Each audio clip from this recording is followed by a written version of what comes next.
Every night, my wife went into our son's room. One day I set up a camera and saw things I never could have imagined. If you have ever felt like a stranger trapped in your own home, then you need to hear my story. Hit that like button and let me know in the comments where you're watching from. Because what I'm about to tell you, well, it's a warning. My name is Julian Bishop. I'm 70 years old, and I am a prisoner. I'm not in a jail cell. I'm in my own living room, trapped in this squeaking, sterile hospital bed. The pain. That's the only thing that's real right now. It's not a dull ache. It's a hot, jagged piece of metal grinding against my bone right where the surgeon put in the new joint. I had a full hip replacement 3 days ago. Routine, the young doctor said, smiling. Easy for him to say. He's not the one lying here staring at the ceiling cracks at 3 in the morning, feeling his own skeleton scream. You can't be alone, Dad. That's what my son Patrick said. He's 40. A successful fund manager, always looks like he just stepped out of a magazine, always smells like expensive cologne. So they all moved in. Temporarily, they said. Patrick, his sharp, ambitious wife, Maya, and my wife of 45 years, Caroline. They're all here to take care of me. They set me up right in the middle of the living room. I feel like a piece of broken furniture they haven't decided where to store yet. Caroline, she's 68, has been almost too perfect. Julian, honey, time for your pills. Are you comfortable, dear? Do you need the bedpan? Her voice is high and sweet, but it's constant. She flutters around me, her kindness so thick it feels like I'm suffocating in it. The painkillers they give me just make the world foggy. They don't stop the fire in my hip. They just stop me from yelling about it. And the pain does one other thing. It keeps me awake. And when you're awake all night, when everyone else thinks you're asleep, you start to notice things. You hear things, things that aren't meant for you. It was 3 nights ago. 2:03 a.m., according to the glowing red numbers on the cable box. I was lying there, hip throbbing, when I heard it. The creak. I froze. It was the specific, high-pitched whine of our upstairs bedroom door. I've lived with that sound for 45 years. I know it better than I know my own heartbeat. My eyes strained in the darkness. The streetlights outside cast just enough gray light to see a shadow detach itself from the top of the stairs. It was Caroline. She was tiptoeing. I mean literally on the balls of her feet, one stair at a time, like a teenager sneaking out. My first thought was simple. She's going to the bathroom downstairs, or maybe getting a glass of water, trying not to wake me. But then she reached the bottom of the stairs, and she turned right. My breath caught in my chest. The kitchen and the downstairs bathroom were to the left. The right was, well, it was just the old den. The room where Patrick and Maya were sleeping. My heart started a slow, heavy pound. Why would she go in there at 2 in the morning? I watched her shadow stop right in front of their door. I saw her hand reach out, turn the knob with painful slowness. The door opened just enough for her to slip inside, and then it clicked shut, just as softly. And she was gone. I lay there, my mind racing. What the hell was that? Is Patrick sick? Did something happen to Maya? An emergency. I waited. I counted the ticks of the old grandfather clock in the hall. 1 minute. 5. 10. At 2:18 a.m., exactly 15 minutes later, the door handle turned again. The shadow slipped back out, closed the door just as carefully, and tiptoed back up the stairs. I didn't sleep for the rest of the night. The next night I was waiting. The pain in my hip was a fiery monster, but my suspicion was sharper. I kept my eyes fixed on the staircase. 2:05 a.m. The creak, the shadow, the slow, deliberate steps down the stairs, the turn to the right, the silent opening of Patrick's door, the slip inside. My God. It wasn't an emergency. An emergency doesn't happen at the exact same time 2 nights in a row. This was something else. This was a routine, a secret. I strained my ears, holding my breath so hard my lungs burned. The house was dead quiet. And then I heard it. Whispers. I couldn't make out the words. It was too low, but it was definitely voices. A low murmur, Caroline's, and then a deeper, muffled response. Patrick's. They were in there in the dark, whispering. This time she stayed for 20 minutes. When she slipped out and went back upstairs, I was wide awake. Cold. Not from the air, but from something deep inside. Something was wrong in my house. Terribly wrong. And they were all treating me like I was just a piece of old broken furniture, too doped up on painkillers to notice. I didn't sleep for the next 2 days. I couldn't. During the day, the house was a performance. Caroline was the perfect doting wife. More coffee, Julian. Let me fluff your pillows, dear. Maya, my daughter-in-law, was the dutiful helper, always smiling, always asking if I needed anything, her voice dripping with artificial sweetness. And Patrick was the golden boy. He'd sit by my bed for a few minutes before he went to work, which meant taking his laptop into the kitchen to make important calls. He'd pat my shoulder. "Attaboy, Dad. You're looking stronger. You'll be back on your feet in no time." They were all liars. I watched them, and I noticed something. Patrick. He wouldn't meet my eyes. Not directly. He'd look at my forehead or my chin or at the wall just over my shoulder. When I tried to lock eyes with him, he'd suddenly remember an important email he had to send. The act was good. It was too good. They were all trying too hard. The 5th night after my surgery, I was ready. The pain in my hip felt like a distant storm, but the knot in my gut was immediate, and it was cold. I'd taken my painkillers an hour early, hoping I'd be clear-headed. I needed to be. I watched the red numbers on the cable box flip. 2:06 a.m. And then right on cue. 2:07 a.m. Crack! The sound from the upstairs bedroom. The shadow detaching itself from the landing. Caroline. She moved down the stairs a little faster this time, a little less cautious. She was getting comfortable with this. She turned right, slipped into their room. The door clicked shut. I closed my eyes, focusing all my energy, every part of me, on listening. I listened past the throb in my hip, past the ticking clock, past the hum of the refrigerator in the kitchen. At first, nothing. Just silence. And then, a new sound. It wasn't whispering. It was a sniffle. A sharp intake of breath, like someone trying to hold back something. And then, a sob. It was quiet. Desperate. The sound of a man trying to cry without making any noise. It was a choked, guttural sound, and it made my skin crawl. It was Patrick. I was sure of it. That was my son, a 40-year-old man, a vice president, a guy who drove a $60,000 car and talked about market volatility and leveraging assets. That man was in his bedroom in the dark at 2 a.m, sobbing like a lost child. And my wife was in there with him, whispering, "What chauffeured him?" This wasn't just weird. This wasn't just a secret. This was sick. Something was deeply, fundamentally broken. A man his age doesn't cry to his mommy in the middle of the night unless something is terribly wrong. What was going on in that room? What hold did she have over him? What were they hiding? I lay there, the blood turning to ice in my veins. The pain in my hip was gone, replaced by a cold, hard dread. I had to know. I didn't care what it took. I didn't care what I found.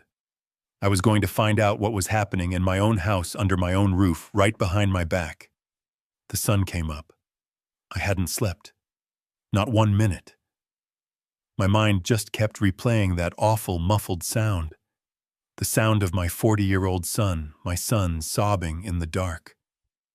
I lay there staring at the ceiling, pretending to be drowsy. I watched the morning light slowly fill the living room. At 7:30, right on schedule, I heard Caroline in the kitchen. She was humming, like it was just another beautiful Tuesday.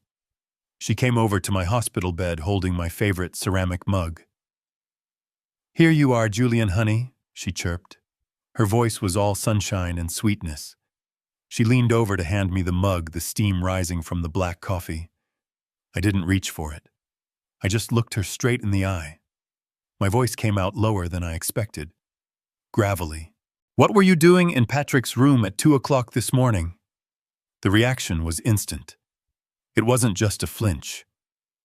She jumped like I'd poked her with a hot wire. The mug slipped from her grasp. Hot black coffee splashed everywhere, all over my arm, across the clean white blankets puddling on the hardwood floor. "God, Julian," she yelped, grabbing a box of tissues from the side table. "You scared the life out of me. Look at this mess." She was flustered, dabbing frantically at the stain on the blanket, her hands shaking. She was angry at me for the spill. "What an absurd question," she snapped, still scrubbing, refusing to look at me. I waited. I didn't say another word. The silence in the room got heavy, broken only by her sharp, panicked breathing and the dabbing of the tissues. Finally, she stopped. She looked up, forcing a laugh. It was a brittle, fake sound that didn't reach her eyes. "Oh, Julian, honey." She patted my good leg, the one that wasn't on fire. "You must have had a bad dream." "I wasn't dreaming," I said. My voice was flat. "It's been happening every night. Last night I heard him.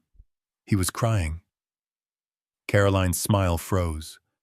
For just a fraction of a second, I saw it. A tiny crack in the mask. Pure cold panic. But she was good.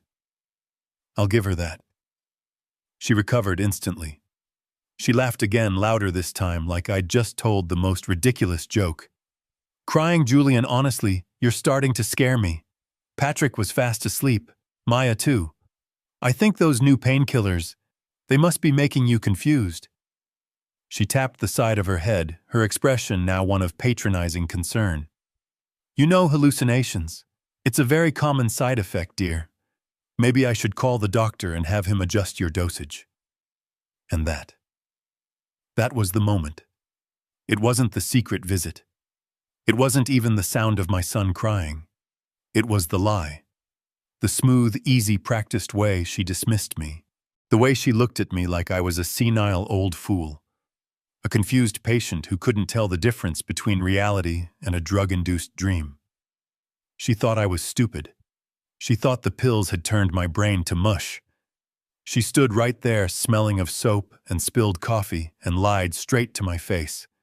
In that second, all the suspicion, all the cold dread from the night before, it didn't just stay. It caught fire. It crystallized into a hot, white rage that burned away all the pain in my hip. She was hiding something, and she thought I was too old and too sick to figure it out. She had no idea who she was dealing with. "You're hallucinating, dear." That's what she said to me. Hallucinating. Let me tell you something. That lie infuriated me more than the secret visits. Because it wasn't just a lie, it was an insult. It was her telling me that my mind was broken, that I was just a confused old man who couldn't be trusted. And let me tell you why I'm so angry. Let me tell you what I did just 2 weeks ago. The single, stupidest, most trusting, most idiotic thing I have ever done in my 70 years on this earth. I was sitting right here in this living room before the surgery. Patrick and Maya were here. They had spreadsheets and website printouts. They were talking about their dream house, a beautiful place over in the suburbs. White picket fence, big yard. "It's for the grandkids, Dad," Patrick said. "Grandkids I don't even have yet. We just can't get the mortgage right." Maya chimed in, her voice smooth as silk. "The interest rates. They're killers. We'd be house poor forever. I listened. I looked at my only son. I thought about my legacy. What was I working for all these years? So I did it. I called my financial advisor. I cashed out everything. My entire 401k, my pension fund, everything. $850,000. That's 4 or 5 years of my life. 45 years of getting up in the dark, of supervising construction crews in the freezing cold and the blistering heat. 45 years of sweat, of back-breaking work, of saving every single dime I could. My entire life's work. I wrote a cashier's check to my son Patrick Bishop for $850,000. No mortgage, son, I told him. You buy it outright. You start fresh. I gave them my entire future. And now that my money is in their account, my wife is sneaking into my son's room every single night at 2 a.m. My son is sobbing in the dark, and both of them, are standing right here in my living room, lying to my face, telling me I'm the one who's confused. They think I'm a fool. They think I'm just a senile old man with a new hip and a broken brain. They're about to find out how wrong they are. My rage was a quiet, cold thing. It was better than the painkillers. It focused my mind. For the next 2 days, I became the perfect patient. I stopped asking questions. When Caroline brought me my coffee, I smiled and said, "Thank you, dear." When Maya asked if I needed my pillows fluffed, I nodded gratefully, and I started sleeping a lot more.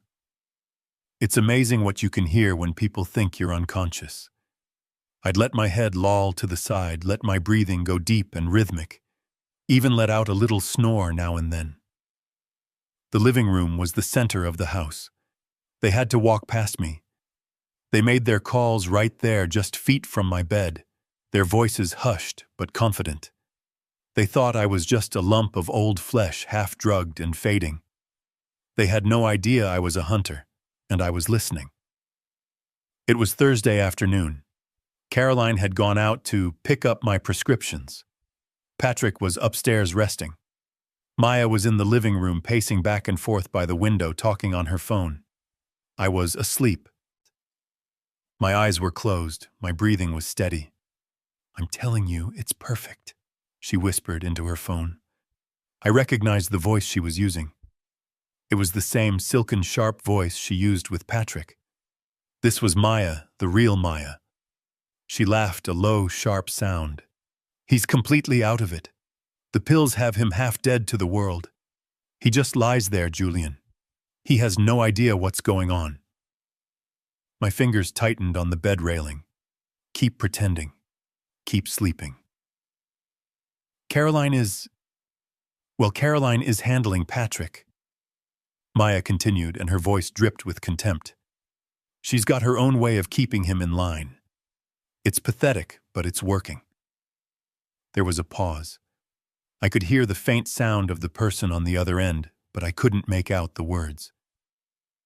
"Look, I don't care about their weird little thing," Maya snapped. "I care about the timeline. The lawyer said the papers are ready. We just need the old man to sign the power of attorney." My heart stopped. Power of attorney. My mind, sharp and clear from the adrenaline, flipped through every conversation I'd had in the last 2 weeks. The house, the check, the $850,000. Not once had anyone mentioned a power of attorney. You don't need a power of attorney to buy a house with a cashier's check. Maya was pacing closer to my bed. "Yes, next week," she whispered. "Probably Friday. Caroline will tell him it's just final paperwork for the house. He'll sign. He trusts her." She let out a small, triumphant laugh. "And as soon as he signs that, we have everything." Everything? What did everything mean? I gave them the $850K. What more was there? "No, you're not listening," Maya said, her voice impatient. "The $850,000 was just the first step. The power of attorney. That gives us access. The trust. The other accounts. This house, everything. He'll be completely under our control. He's just a clueless old man. He'll sign anything she puts in front of him. A cold, bottomless pit opened in my stomach. This wasn't about a dream house. This wasn't about avoiding mortgage interest. This was a hostile takeover. They weren't just taking the money I gave them. They were planning to take everything else. My entire estate, my autonomy, my life. The $850,000. That was just the bait to get them into the house. The hip surgery, that was just the opportunity. And I was the target. Maya hung up the phone. I heard her sigh, a long, satisfied sound. I heard her walk into the kitchen, the clink of a glass as she poured herself a drink. I lay there frozen, not by the pills, but by pure, cold terror. They were going to strip me of every last cent I had. They were going to leave me with nothing, trapped in this bed, legally powerless, while they drained my life's work. And Caroline, my wife, she wasn't just sneaking into Patrick's room to comfort him. She was in on it. She was the key. She was the one who was going to hand me the pen. I needed proof. Hearing it was one thing, but I needed to see it. I needed to see what they were doing in that room. I needed to see what was really going on. My mind raced. I was trapped in this bed. I couldn't follow them. I couldn't peek through the keyhole. I was blind. Unless I could get eyes in that room. I waited for the right moment. It came the next morning. Maya had taken Patrick out to get some air. It was just me and Carolyn. The house was quiet, filled with morning sunlight. She was changing the water in a vase of flowers. They'd brought me, flowers that now seemed like a funeral arrangement. I cleared my throat, putting on my best, confused old man voice, the one she wanted to see. "Caroline, honey." I started trying to sound weak. I think my mind is a little foggy from these pills. I thought I heard Maya on the phone yesterday. Did she say something about a lawyer? Something about papers? I watched her back. She didn't stiffen. She didn't drop the vase. She just paused for a beat. Then she turned around, a bright, patient smile plastered on her face. The kind of smile you'd give a child who just asked a silly question. "Oh, Julian," she sighed, walking over to pat my hand. "You are in a fog, aren't you, poor thing? It's not papers. It's just paperwork." "Paperwork?" I asked, playing dumb. "Yes, just boring bank stuff, honey. You know how these things are." She sat on the edge of the chair near my bed, her voice dropping into that confidential, let-me-handle-it tone she'd used for 45 years. "It's just for the house closing. With that big, lovely check you gave Patrick, the bank just needs an authorization, so he can sign the final documents for you." "An authorization?" "Yes, what did the lawyer call it? A power of attorney. Just a simple form. It just means Patrick can go to the bank and sign the final closing papers for you. Think about it, Julian." She leaned in, her eyes wide with fake sincerity. "Do you really want to drag yourself out of this bed with that hip and sit in a stuffy bank office for 3 hours? Of course not. Patrick is happy to do it for you. It's just a standard form. We'll bring it to you on Friday. You sign it right here in bed and it's all done. Easy." She smiled. "It's just us taking care of you, honey, letting you rest and heal." A standard form. My blood didn't just run cold, it froze solid. I have run a $70 million construction business. I have signed contracts that build skyscrapers. I know exactly what a power of attorney is. It is not a standard form. It is a weapon. It is a key. It's the legal document that gives one person complete control over another person's entire financial life. And she had just lied about it as easily as she breathed. She was the ringleader. This wasn't just Maya's greed or Patrick's weakness. This was Caroline, my wife.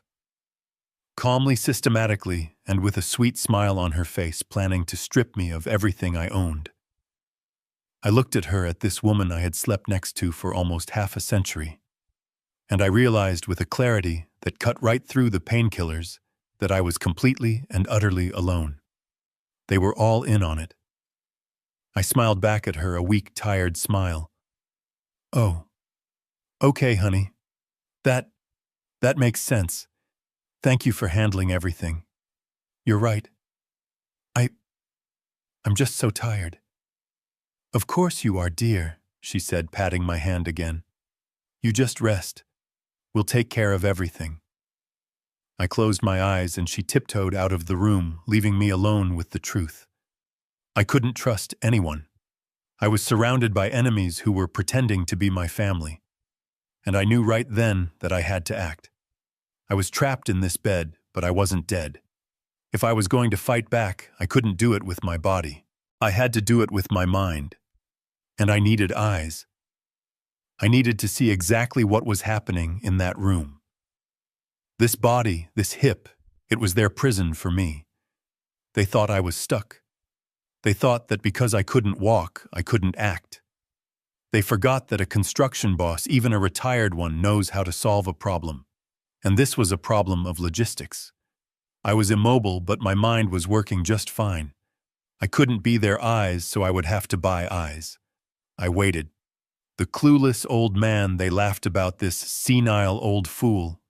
Well, this old fool built a multi-million-dollar company from blueprints and dirt, and he damn well knows how to use Amazon Prime. My chance came on Friday afternoon. "Julian, honey, we're all going out," Caroline chirped, her voice sickeningly sweet. "We need to pick up the groceries for your special diet this weekend." It was perfect. A lie, all of it, but a perfect opportunity. Maya chimed in, "And Patrick needs to stop by the bank to, check on that paperwork for you." They were all leaving, together. They thought I'd be here helpless napping. That's wonderful," I mumbled, letting my eyelids droop. "Thank you for taking such good care of me." The front door clicked shut. I heard their car start, the crunch of tires on the gravel driveway. I counted to 60. Then I moved. I threw the blankets off. The pain was immediate, a white-hot explosion in my hip. I bit down on my own hand to stop from screaming. I grabbed the handles of the hospital bed railing and hauled my 70-year-old post-op body upright. My walker was just out of reach. I lunged for it, my teeth grinding together. I got it. My den. My real office was at the other end of the house. This was my living room. It felt like a mile away. Thump, shuffle, groan. I pushed the walker. Thump, shuffle, groan. Every step sent a shockwave of agony up my spine. But the rage was a better fuel than morphine. The image of Caroline's lying face, of Maya's greedy whispers, it was all I needed. I reached my desk. I collapsed into my leather chair, panting, sweat pouring down my face. I booted up the computer. My fingers shaking, typed "spy camera" into the search bar. No, too obvious. Nanny cam. There. Hundreds of them. I found the one I needed. It looked exactly like a black USB phone charger. The kind every kid has plugged into their wall. It was perfect. Wi-Fi enabled. HD video. Night vision. I clicked. 1-day shipping. I paid the extra $25. It would be here tomorrow. Saturday. Getting back to the hospital bed was even worse. I almost didn't make it. I fell back onto the mattress, my hips screaming, just as I heard their car pull back into the driveway. I pulled the blankets up, my heart hammering, and forced my breathing to slow down, just as they walked in, their arms full of grocery bags, their faces full of fake concern. The next day, Saturday, was agony. Not just the hip, the waiting. The doorbell rang at 11 a.m. "I'll get it," Maya called out. My heart was in my throat. She walked into the living room holding the small brown Amazon box. "It's for you, Julian." "What's this?" Her voice was light, but her eyes were sharp, suspicious. I forced a weak cough. Thank God. It's It's my special cream. From, from Germany. For the, you know, the incision. The doctor said it would speed up healing. She looked at the box, then at me. I could see her calculating, but the lie was just plausible enough.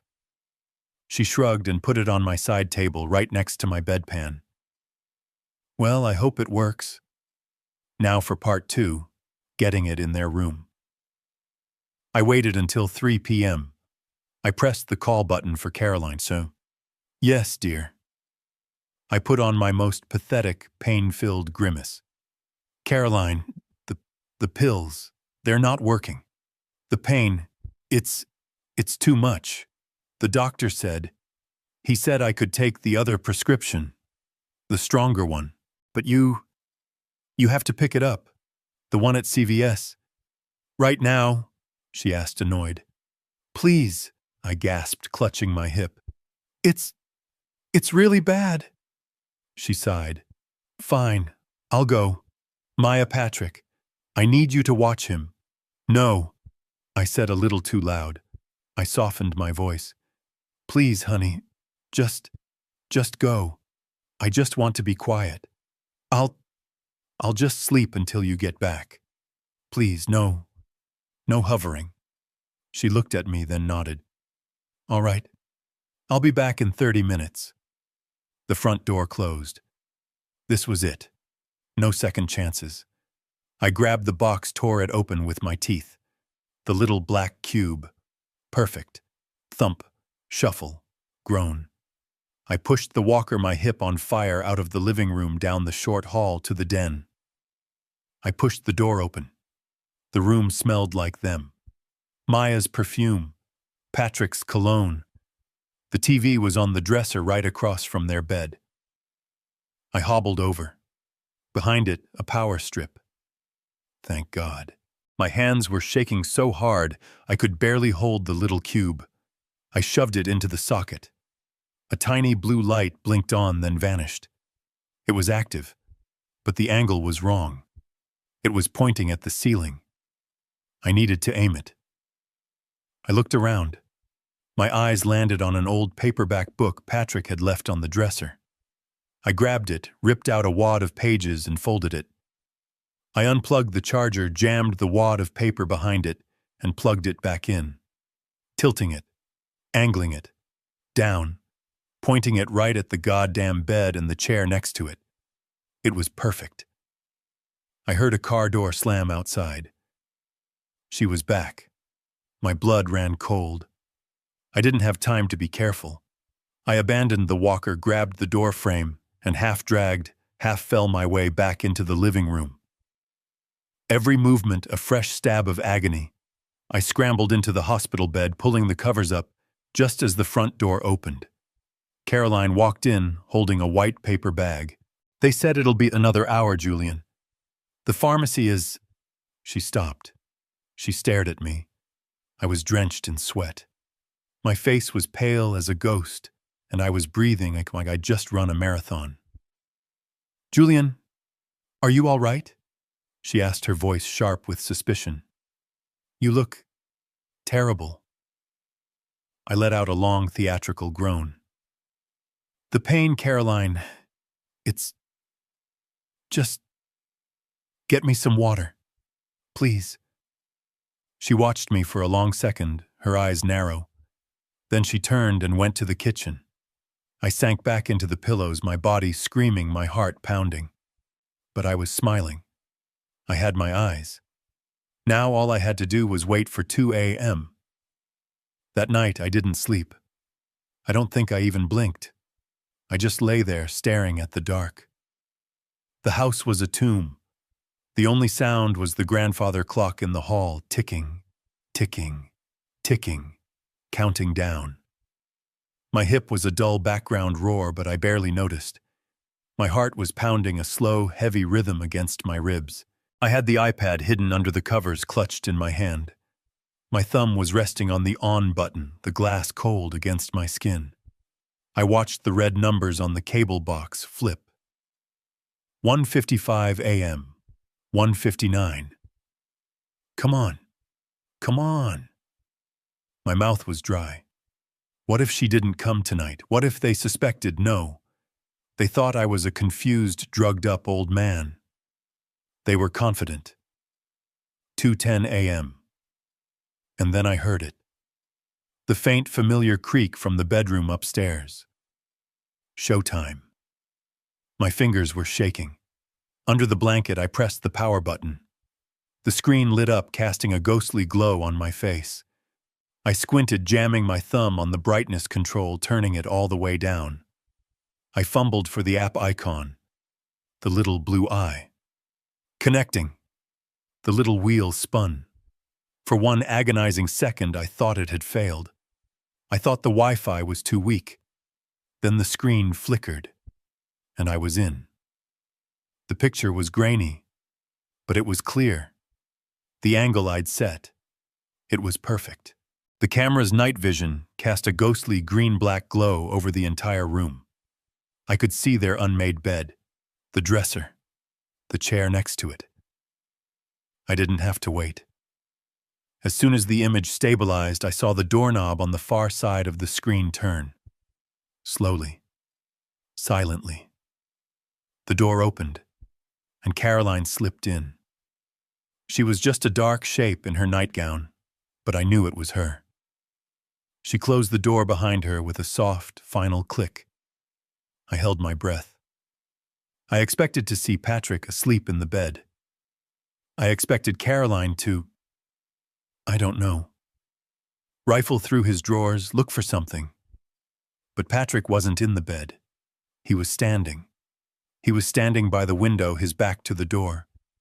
And he wasn't sleeping. He was vibrating. He was pacing. No, not pacing. He was prowling. 3 steps turn, 3 steps turn. He was wearing just a t-shirt and boxers. His hair was matted to his forehead. It was dark with sweat. Even in the blurry night vision, I could see it. He was trembling. His hands were clenched into white-knuckled fists at his sides, shaking. He looked sick. He looked like a cornered animal. My son, my golden boy, my 40-year-old vice president. He looked like a goddamn addict. Caroline just stood there by the door, a still dark shadow, watching him pace. She didn't seem surprised. She didn't seem scared. She seemed to expect it. I watched my breath frozen in my lungs. I was paralyzed. Patrick didn't just take the bag. He snatched it. His hand darted out like a snake, his fingers closing around that tiny piece of plastic like it was a lifeline, like it was air and he was drowning. "Thank you, thank you, thank you," he was muttering, his voice thick with tears and saliva. He scrambled away from her, crawling back to the chair, huddling over the bag. His back was to the camera, but I could see his shoulders shaking. I saw him lower his head. I saw his hand move to his face. I saw him use it, right there, inhaling it, snorting the poison his own mother had just delivered. My stomach heaved. I clamped my hand over my mouth, bile rising in my throat. I was going to be sick right there in the hospital bed. I was watching my son. My son. On the screen, Patrick's body went rigid. He let out a long, shuddering sigh that sounded like the air being released from a punctured tire. And then, he went still. The shaking stopped. The violent, uncontrollable tremors that had been racking his body, they just stopped. He slowly sat up in the chair. He wiped his nose on the sleeve of his t-shirt. He scrubbed his hands over his face. When he dropped them, he was a different person. The wild animal was gone. The desperate, cornered man had vanished. He was just calm. His eyes were heavy. His body was relaxed. He looked up, not at the camera, but at his mother. "You're a lifesaver, Mom," he said. His voice was no longer high and cracked. It was low, slurred, and heavy. "I know," Carolyn said. Her voice was still like ice. "And you know what you have to do to keep getting this, don't you?" Patrick nodded his head, lolling slightly. Yeah, I know," Friday. The papers. The old man. Good, she said. She watched him for another long second, her face unreadable. Now, go to sleep. You look like hell. She turned, walked to the door, opened it, and slipped out as easily as if she'd just delivered a glass of milk. I stared at the screen. At my son, who was now slumping in the chair, a faint, stupid smile on his face, his eyes half closed. My God. It wasn't just a plan. It was leverage. This wasn't an affair. This wasn't, I don't know, them plotting to put me in a home. This was heroin, or cocaine, or fentanyl. It was drugs, my wife, Caroline, the woman who ran the church bake sale, the woman who organized the neighborhood watch committee. She wasn't just giving my son drugs. She was his supplier. She was dealing to our son. She was feeding his addiction, using this horrible gut-wrenching sickness to control him, to blackmail him, to turn him into her willing accomplice, to steal every last penny I had on this earth. I felt the bile rise in my throat. I was going to be sick. The woman I had married, the woman I had spent my life with, she was a monster. She was a goddamn monster. I stared at the iPad, my hand shaking so hard the image blurred. I wanted to throw up. I wanted to scream. I wanted to rip the wires out of this hospital bed, crawl across the floor and do something. But I didn't. I just watched. On the screen, my son Patrick was now calm. The desperate animal-like tremor was gone, replaced by a heavy-lidded, almost stupid calm. He was slumped in the chair, the faint, dopey smile I'd seen earlier plastered on his face. Caroline watched him. Her face was a mask of cold satisfaction. "Better now?" she asked. "Yeah," Patrick slurred. "Yeah, much better. You're a lifesaver, Mom." "I know," she said. Her voice was flat, all business. "And you know what you have to do to keep getting this, don't you?" Patrick nodded his head, lolling slightly on his shoulders. Yeah, I know. Friday. The papers. The old man." "That's right," Caroline said. She pulled the other chair closer, sitting down, leaning in. This was no longer a rescue mission. This was a business meeting. "It's not just the papers, Patrick. You need to understand exactly what's happening so you don't mess this up. Your father, Julian, he signed that $850,000 check." "I know," Patrick said, his voice thick. "He thinks that money is sitting in your checking account waiting for the house. It's not." My blood turned to ice. "My lawyer, Mr. Evans, he already helped you and Maya set up the irrevocable trust," Caroline whispered. "The $850,000 is already in it. It's already gone. Your father can't touch it. It's ours." I didn't know that. I thought, but what about the power of attorney then?" Patrick asked. He sounded confused. If we already have the money, why do we need him to sign the thing?" Caroline let out a sigh, the sound of a patient teacher explaining simple math to a very slow child. "The $850K is the bait, Patrick. It's the start. It's not the prize. The prize is everything else." She leaned in closer, and her voice dropped so low I could barely hear it. "The power of attorney gives me, control. It gives me his brokerage account. It gives me his other bank accounts. It gives me this house. It gives me the legal authority to move all of it, into the new trust." But he'll notice," Patrick mumbled. He's not stupid. He'll see the money is gone." And then I heard it. The line I had heard Maya whisper, but this time it came from my wife. Caroline laughed, a short, sharp, ugly sound that cut me to the bone. Notice Patrick look at him. He's a clueless old man, she said. Clueless. Old. Man. He's half dead on painkillers, she continued. He's weak. He's confused. He's already hallucinating. Remember this morning when he thought I was in here, it's perfect. By the time he's clear-headed enough to notice anything, I will have every single penny. And if he does make a fuss, if he tries to fight it. She paused. She reached out and patted Patrick's cheek, a gesture that looked almost tender, but was full of menace. Then he's just a confused, senile old man who's angry we're protecting his assets. He signed the papers. Who is a court going to believe a patient who's been on high-dose opioids for a month? Or his loving, devoted wife and son who have legal control? This was the plan. This was the full, ugly, rotten core of it. They weren't just stealing from me. They were going to bury me. They were going to steal my money, my house, my sanity, and my name. They were going to paint me as a lunatic, a senile old fool who couldn't be trusted, all while my wife, kept my son chained to her with a bag of white powder. Patrick just nodded, his eyes closing. The drugs were pulling him under. Okay, Mom, he slurred. Okay, you're so smart. You take care of it. I always do, Patrick, she whispered. I always do. She stood up.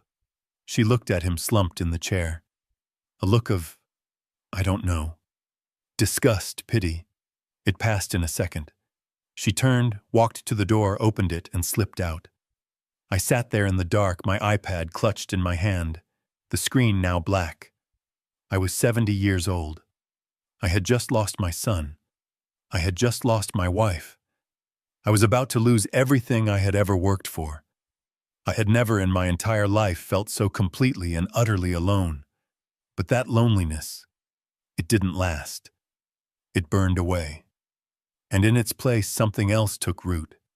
Something cold and hard and sharp. They thought I was a clueless old man. They thought I was weak. They thought the fight was already over. I was a construction boss.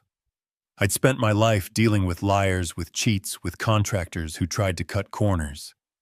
This was just the biggest con of my life. And I'll be damned if I let them win. I turned off the iPad. The screen went black, but the image was burned onto the back of my eyes. The ghostly green image of my son, slumped and smiling. The shadow of my wife standing over him like a vulture. I wanted to scream. I wanted to roar. I wanted to rip this IV out of my arm and tear that door off its hinges. My whole body was shaking, not with weakness, with a rage so pure and so hot, it scared me. It was a chemical fire in my veins burning away the fog of the painkillers, the weakness of the surgery. She was killing him. That was the thought that kept circling. She wasn't helping him. She wasn't comforting him. She was killing him. She was feeding him poison, measuring it out, keeping him just sick enough, just desperate enough to be her puppet, to steal from me. Clueless old man. The words echoed in my head, but now in Caroline's voice. Maya had said it, and now Caroline had confirmed it. That's what I was to them, not a husband, not a father, just a thing, a bank vault with a faulty lock. An old, confused obstacle to be managed, drugged, and discarded. 45 years. 45 years I had worked. I had provided, I had loved that woman. I had looked at that boy, my boy, and felt pride. And it was all. What a lie. A 45-year con. The pain in my hip was nothing. This was the real pain. It was a hollow, cold, gaping wound right in the center of my chest. I lay there in the dark, my hand clamped over my mouth, and I did something I hadn't done since my own mother died. I cried. Silent, hot, angry tears that ran down my temples and into my ears. But the crying only lasted a minute. Because right behind the grief, right behind the shock, was that cold, hard thing. That new thing. Resolve. They thought I was weak. They thought I was finished. They thought the fight was already over. But I had something they didn't know about. I had the little black cube plugged into the wall. I had the recording. A part of me wanted to stop, to delete the video, to pretend I'd never seen it, to just let them take the money and go, but another part, the part of me that had built a company from nothing, the part of me that had faced down union bosses and crooked inspectors, that part of me said one thing: don't stop now. This isn't enough. You have the what. You have the how. But you don't have the why. Not all of it. I needed to know the whole truth, every last rotten piece of it, and I needed more evidence. I needed to let them walk right into the trap. I wiped my face on the hospital blanket. I took a long, shuddering breath. I picked up the iPad, my hand steady now. I would keep recording. I would keep pretending. I would be the most confused, clueless, senile old man they had ever seen. Until Friday. On Friday, this old man was going to bite back. I kept the video feed live. My hand was shaking, but I didn't dare turn it off. I had to see this thing, through to the end. On the iPad screen, Patrick's body, which had been vibrating with that horrible, sick energy, went still. He was slumped in the chair, his breathing suddenly deep and even. The desperate, animal-like tremor was gone. It was just gone. Replaced by a thick, heavy, unnatural calm. He was still, his eyes half closed, a faint, stupid, slack-jawed smile on his lips. Caroline didn't move. She just stood over him, a silent shadow watching him. Her arms were crossed. She wasn't a mother. She was a zookeeper, checking to make sure the tranquilizer dart had done its work. She was waiting.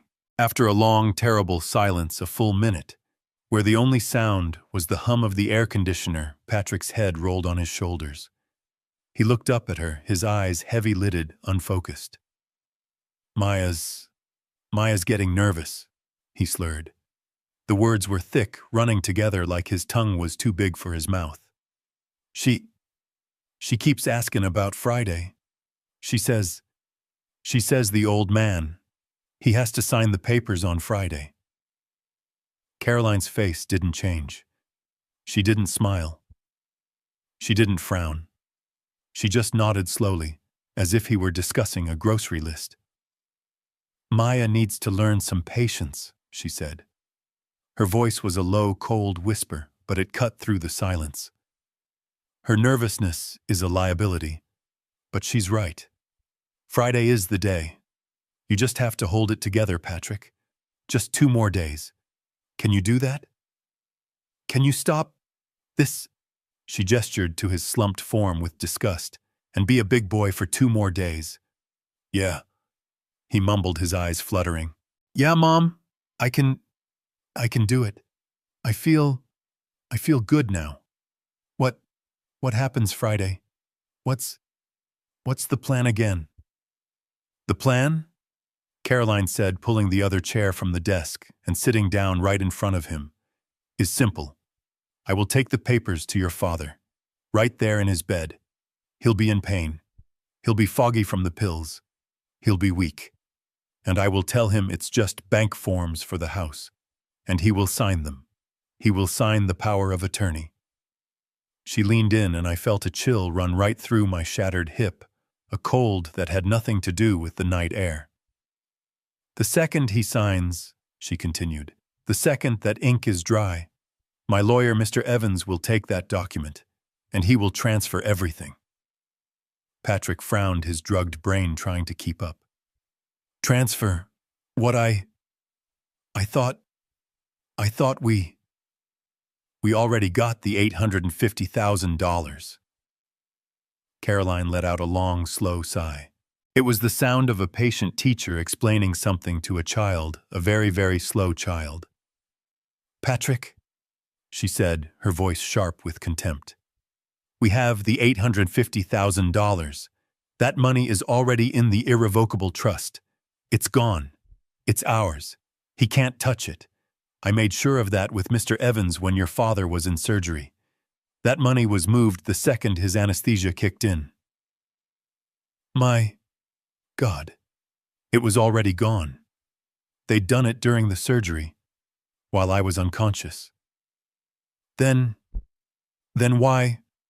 Patrick asked, his voice a confused mumble. Why the papers? If we have the cash, why the power thing? Why does Maya care? Because Maya is greedy, Caroline snapped. But for once her greed is useful. Patrick, use your head. The 850K is bait. It's the start.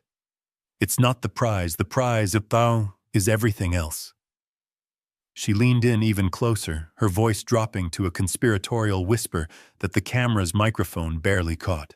The power of attorney gives me control. It gives me his brokerage account.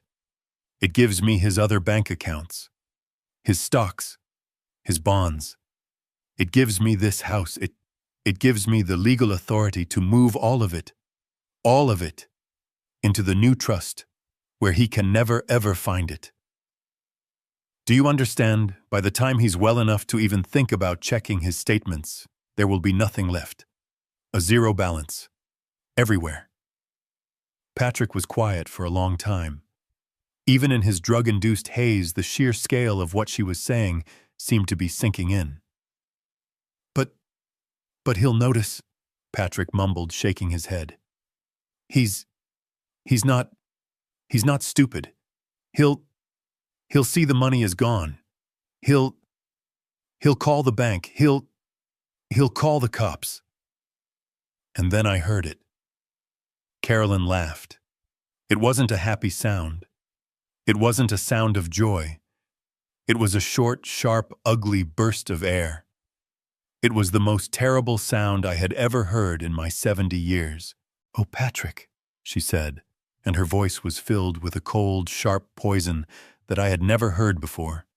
"He won't notice anything. And do you know why? Because he's a clueless old man." Clueless. Old. Man. My hand tightened on the iPad. "He's half dead on painkillers," she continued, her voice a cruel purr. "He's weak. He's confused. He's already hallucinating. Remember this morning when he thought I was in here, when he heard you crying? It's perfect. He's already proving our case for us." Our case? Yes," she said. Her voice was pure ice. "Our case. The one that says he is mentally incompetent. He's seeing things. He's hearing things. He's confused. He's in constant pain, and he's on heavy narcotics. He is in no condition to manage his own affairs. He is a danger to himself." My blood stopped. This was beyond theft. This was a murder of my mind. "So," Patrick was slurring, trying to follow her logic. "So, we take the money, and we say he's crazy." "Exactly," Caroline said. She reached out and patted his cheek, a gesture that looked almost tender, but was filled with menace. "It's the perfect plan. By the time he's clear-headed enough to notice anything, I will have every single penny. And if he does make a fuss, if he tries to fight it, who is a court going to believe a patient who's been on high-dose opioids for a month? A confused old man who hears things in the night?" She smiled, and the night vision camera caught the horrible, empty expression in her eyes. "Or will they believe his loving, devoted wife and his loyal, caring son who have legal control and are just trying to protect his assets from his own failing mind?" She stood up, her shadow looming over him. "This is the plan, Patrick. It's the only plan. We get rich, and your father, he gets the care. He deserves. He'll be comfortable, but he'll be quiet, and he'll be powerless. Patrick just nodded, his eyes closing. The drugs were pulling him under. Okay, Mom, he slurred. Okay. You're so smart. You take care of it. I'm tired. I always do, Patrick, she whispered. I always do. Now go to sleep. You look like hell. She turned, walked to the door, opened it, and slipped out, closing it with a soft, final click. I sat there in the dark, my iPad clutched in my hand, the screen now showing only my slumped, unconscious son. They were going to bury me. They were going to steal my money, my house, my sanity, and my name. They were going to paint me as a lunatic, a senile old fool who couldn't be trusted, all while my wife, kept my son chained to her with a bag of white powder. They thought I was a clueless old man. They thought I was weak. They thought the fight was already over. I was a construction boss. I'd spent my life dealing with liars, with cheats, with contractors who tried to cut corners. This was just the biggest con of my life, and I'll be damned if I let them win. Our case, Patrick slurred, his brain slowly catching up. The case that says he's crazy. Exactly, Caroline said. Her voice was pure ice. The case that says he is mentally incompetent. He's seeing things. He's hearing things. He's confused. He's in constant pain, and he's on heavy narcotics. He is in no condition to manage his own affairs. He is a danger to himself. My blood stopped. This was beyond theft. This was a murder of my mind. So, she continued, by the time he's clear-headed enough to notice anything, I will have every single penny. And if he does make a fuss, if he tries to fight it. She reached out and patted Patrick's cheek, a gesture that looked almost tender, but was filled with menace. Who is a court going to believe a patient who's been on high-dose opioids for a month? A confused old man who hears things in the night. She smiled, and the night vision camera caught the horrible, empty expression in her eyes. Or will they believe his loving, devoted wife and his loyal, caring son who have legal control and are just trying to protect his assets from his own failing mind? She stood up, her shadow looming over him. This is the plan, Patrick. It's the only plan. We get rich. And your father, he gets the care he deserves. He'll be comfortable, but he'll be quiet, and he'll be powerless. He signed the papers. He's just a clueless old man who gave everything to his loving son. It's a sad story, but it's a believable one. Patrick just nodded, his eyes closing. The drugs were pulling him under. Okay, Mom, he slurred. Okay. You're so smart. You take care of it. I'm tired. I always do, Patrick, she whispered. I always do. Now go to sleep. You look like hell. She turned, walked to the door, opened it, and slipped out, closing it with a soft, final click. I sat there in the dark, my iPad clutched in my hand, the screen now showing only my slumped, unconscious son. The whole picture. It clicked into place. All the pieces. The $850,000. It was never for a house. The house was a lie. A ghost. A story to tell the old man to get him to open the vault. My hip surgery. It wasn't a setback for them. It was their opportunity. It was the event that put me in this bed, that put me on these drugs, that made me vulnerable. The move-in, the care, the sweet voices, the constant check-ins, the fluffing of my pillows. It was all an act. It wasn't care. It was surveillance. It was them making sure the poison was working, making sure I was weak, making sure I was ready for the slaughter. And Patrick, my son. He wasn't just a greedy accomplice. He was a victim too. He was a puppet, chained to my wife, to his mother, by a sickness she was actively feeding. She wasn't helping him. She was using his addiction. She was his dealer, keeping him just sick enough, just desperate enough to do exactly what she wanted, to cry on cue, to lie on cue, to help her destroy his own father. The $850,000 was gone. The new plan was to take everything else. And Plan B was to destroy my mind, to tell the world I was insane, to lock me away inside my own life. It was all a lie. The whole thing. My loving wife, my successful son, my happy retirement. It was all a goddamn lie. I didn't sleep. The rest of the night, I just stared at the ceiling. The rage kept me warm. It kept me sharp. The clueless old man was gone. The confused patient was gone.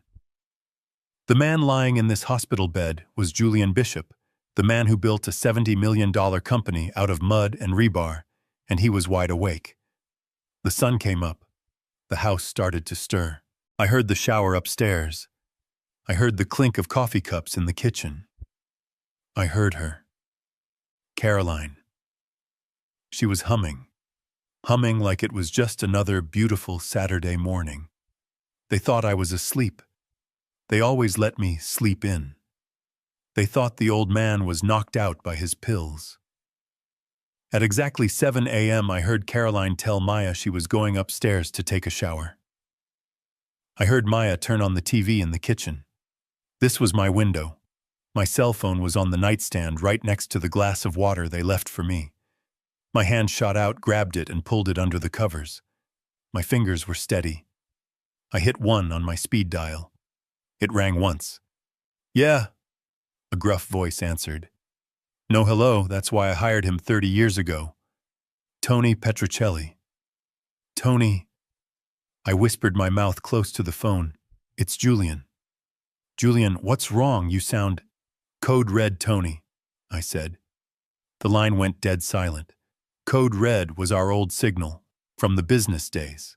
It meant everything had gone to hell. It meant stop whatever you are doing, drop the coffee, walk out of the meeting. It meant someone was trying to steal the company. It meant a lawsuit was dropping. It meant asset protection. It meant war. "Where are you?" Petrocelli's voice was different now. It was the lawyer. "I'm at my house. I'm trapped. I need you here. Now." "On my way," he said. "Don't say another word to anyone." The line clicked dead. I put the phone back, and I waited. It was the longest hour of my life. I lay there pretending to sleep, my body rigid. I could hear Maya on the phone in the kitchen laughing about some brunch plan. I heard Caroline come downstairs, humming again, her footsteps light. She was happy. She was just a few days away from being a very, very rich widow in every way but one. At 8:05 a.m., the doorbell rang. I heard Caroline's light footsteps. "Who on earth?" She opened the front door. "Tony." Her voice was a symphony of fake surprise.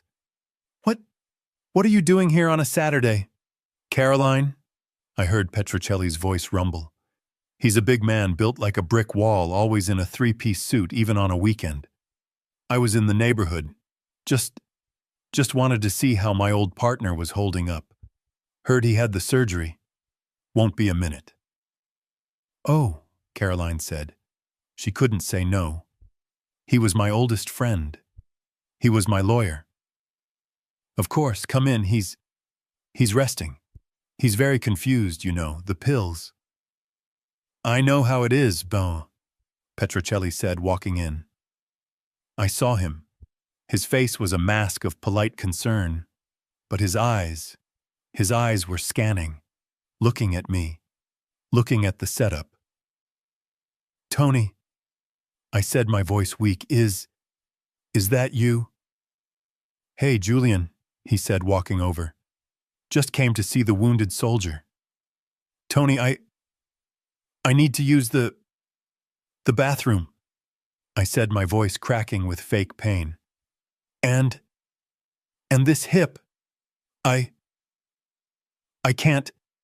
Can you help me, Caroline? You rest. Let Tony help me. Caroline's eyes narrowed, just for a second. She didn't like this. She didn't like anything she couldn't control. But what could she say? Of course, Julian Petrocelli said all concern. He moved the walker over. Let's get you up, old friend. He helped me out of the bed. The pain was real, a white-hot spike, but I barely felt it. I leaned on him. He was solid rock.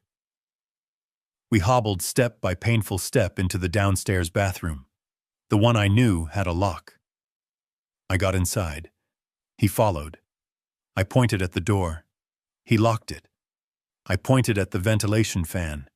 He turned it on. The roar of the fan filled the tiny room. We were alone. Secure. What is it, Julian? He said, his voice low. What's code red? I didn't say anything. I just reached into the pocket of the robe he had helped me put on. I pulled out the iPad. His eyebrows shot up. What's this? You're not here about my hip, I said. My voice was no longer weak. It was cold. You're here for this. I need you to watch. You need to watch all of it. I hit play. I showed him the file from last night. Tony Petrocelli is a 60-year-old man. He's the toughest divorce and corporate lawyer in the state. He's seen men cry. He's seen wives lie. He's seen partners steal millions. I've seen him destroy people on the witness stand without breaking a sweat. He stood there in my bathroom under the humming fan, and he watched. I watched him. His face, normally ruddy, went pale. Not just pale. It went a chalky, sick, grayish white. His jaw tightened. He held the iPad, and his big solid hands, started to shake. He watched Caroline hand over the bag. He watched Patrick inhale the powder. He watched my son slump. Then he listened. He listened to the whole conversation. He heard clueless old man. He heard irrevocable trust. He heard mentally incompetent. And when the video finished, he just stared at the black screen for a long, long time. He turned slowly and looked at me. His eyes were dark. My God, Julian, he whispered. My God, she's not just stealing from you. She's trying to bury you. I know, I said. He looked at the door, then back at me. He was no longer a friend. He was a weapon. What do you want me to do? I looked him straight in the eye. I want you to burn them to the ground. Petrocelli's face was white. He just stared at the black screen, his knuckles white on the iPad. He looked at me, then at the locked bathroom door, then back at me. The humming of the fan was the only sound. My God, Julian, he whispered. My God. She's not just stealing from you. She's trying to bury you. I know, I said. He didn't hesitate. He was no longer my golf buddy. He was a general. All right, he said, his voice hard. Here's what happens now. 1, we stop the bleeding. 2, we gather the rest of the intel. 3, we set the trap. And you get to be the bait. What do I do? You get back in that goddamn bed, he said, his voice a low growl. You are the sickest, most confused, most clueless old man they have ever seen. You are in pain. You are foggy. You do not let them know, not a flicker, not a glance. These people are desperate.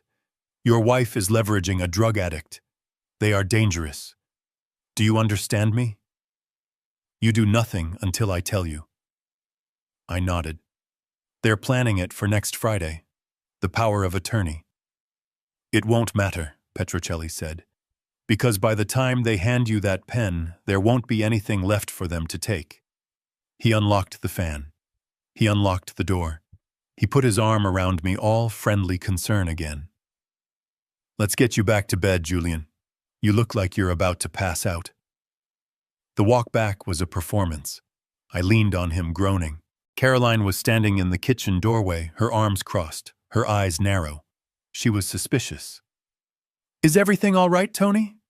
she asked, her voice tight. "You were in there a while." Petrocelli didn't miss a beat. He eased me onto the bed, his face a perfect mask of grim concern. He's just in a lot of pain, Caroline. To be honest, he's a little confused." My God, he was good. He was using their own words against them. He got a little emotional," Petrocelli continued, patting my shoulder. "We were just talking about the old days. I think the pills are really hitting him hard. I'm going to head out. Let him rest. He's not himself." "I know," Caroline said, her face instantly relaxing, the suspicion replaced by that fake, patronizing sympathy. "I've been telling him that. He gets these ideas. Thank you for coming by, Tony." "Of course," Petrocelli said. He walked to the door, then turned back and looked at me. It was a look that said, "Stay strong. Hold the line. Feel better, old friend." And he was gone. I lay there, my heart hammering. I was alone with them again. The monsters. Caroline was humming in the kitchen. Maya was laughing at something on her phone. They had no idea. The air was electric. I knew Petrocelli was walking to his car. I knew he was sitting in that big black Mercedes of his parked just down the street. My phone lying on the nightstand buzzed. I glanced at it. A text from Petrocelli. "Call is happening now. Do not react." This was it. My whole body went rigid. I tried to breathe. I tried to look asleep. I could just picture him. Tony Petrocelli doesn't call a 1-800 number. He has the private cell phone number of Mark Jenkins, the president of the bank's entire state operation, the man he plays golf with every other Thursday. I could hear the conversation in my head. "Mark, it's Tony Petrocelli." "Tony, what's up? You playing this weekend?" "No, I'm calling about a client, a friend, Julian Bishop. I'm sitting in my car outside his house right now. He is the victim of a coordinated high-level fraud, and it's happening as we speak." I could imagine the silence on the other end of the line. "What, Julian?" "He's a good man. He just moved 850,000. That's the one, Mark. And that money is gone. It was moved to an irrevocable trust set up by his wife and son while he was under anesthesia. They did it. It's done. But we're not calling about that money. We're calling about everything else." My God, Tony. I need a total hard freeze. Everything. His brokerage account, his checking, his savings, his safe deposit box. I want it all locked down effective 1 minute ago. Nothing moves. Nothing. Not a stock sale, not a transfer, not a withdrawal. Nothing. Do you understand me? Tony, I need Julian's authorization for that. I can't just... You have my authorization, Petrocelli would have snapped. I am his legal counsel. I am invoking emergency fiduciary power due to confirmed elder fraud and medical incapacitation. I have visual time-stamped proof of a conspiracy to defraud active coercion and the illegal distribution of a Schedule I controlled substance, all being used to facilitate this. A controlled substance. This isn't a family squabble, Mark. This is organized crime. His wife is the ringleader. His son is the accomplice. They are planning to drain his entire estate by next Friday by having him sign a power of attorney while he's on narcotics. I have video of it. So you have two choices. You can either freeze this account based on the sworn word of your lawyer, or you can be the bank manager who let a 70-year-old man's entire life savings get stolen on his watch. Your call. The silence in my living room was deafening. I'm doing it, I could hear Mark saying in my head. Locking it now. My God, Tony. Is Julian safe? He is for now, because they don't know we're onto them. And you are going to keep it that way. No calls, no emails, no alerts. If anyone calls, especially his wife Caroline or his son Patrick, the system is down for maintenance. You got me? Got it. It's done. The accounts are frozen. My phone buzzed again. A new text. The bleeding is stopped. They can't touch a dime. Your part is next. Be the sick old man. I'm moving to phase 2. I'll be in touch. I let out a breath I didn't know I'd been holding for an hour. The $850,000, that money was gone. I had to accept that. That was the price of my stupidity. But everything else, my company, my retirement, my house, it was safe. It was locked behind a wall of ice that they had no idea was there. Caroline walked back into the living room, a bright, fake smile on her face. She was holding a cup of tea. Tony seemed intense. Is everything really okay, dear? I looked up at her. This thing, this monster wearing my wife's face. I forced a weak, confused smile. He's just worried about me. He thinks I look terrible. He's a good friend. Yes, she said, patting my hand, her skin cold on mine. A very good friend. You just rest now. I closed my eyes. You have no idea, I thought. The game is on. I looked up at Caroline, at this stranger wearing my wife's face, this monster who was planning my ruin. I forced a weak, confused smile. He's just worried about me, honey, I mumbled, letting my voice trail off. He thinks I look terrible. He's a good friend. Yes, she said, patting my hand, her skin cold on mine. A very good friend. You just rest now. Don't you worry about a thing. I closed my eyes and she tiptoed away, satisfied that the clueless old man was back in his box, confused and harmless. I lay there, my heart hammering, replaying Tony Petrocelli's final words in my head. Back in the bathroom, under the roar of the fan, after his face had gone that sick gray color, he had grabbed my shoulders. His grip was like iron.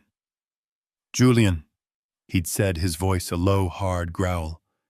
You need to listen to me, and you need to listen close. You get one shot at this. You cannot, and I mean cannot, confront them. Not yet. But Tony, I had started to say, the rage still burning in my throat. No, you shut up, and you listen. He hissed, his eyes burning into mine. You are not dealing with a greedy wife. You are dealing with a desperate addict, and the woman who is supplying him. These people are not rational. They are volatile. They are dangerous.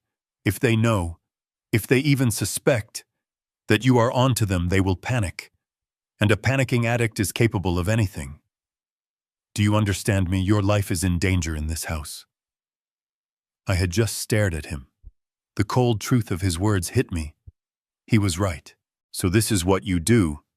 He'd continued, his voice dropping even lower. You get back in that goddamn bed. You are the sickest, most confused, most clueless old man they have ever seen. You are in pain. You are foggy. You are weak. You do not let them know. Not a flicker. Not a glance. You are their puppet. You are their ATM. You are their senile patient who hallucinates in the night. You let them think they are winning. And the power of attorney, I whispered. Friday. They're bringing it on Friday. A slow, cold, predatory smile had spread across Petrocelli's face. Good, he'd said. Perfect. Let them. Let them bring their little piece of paper. Let them walk right up to the finish line. Let them think their plan is working perfectly. Let them get comfortable. I had nodded, the cold resolve hardening in my chest, pushing out the pain. You play the part, Julian, he'd said, his hand still on my shoulder. You play the victim. You let them think they're winning. And I I will take care of everything else. I opened my eyes. Caroline was in the kitchen humming again. That goddamn humming. She thought she was in control. She thought she was just days away from victory. I closed my eyes again, and for the first time in a week, I almost smiled. The game was on. The next 48 hours. Saturday afternoon, all day Sunday. It was the hardest performance of my life. I was no longer Julian Bishop, retired construction boss. I was an actor. I was playing the role of the clueless old man, and I knew my life depended on it. Every groan was calculated.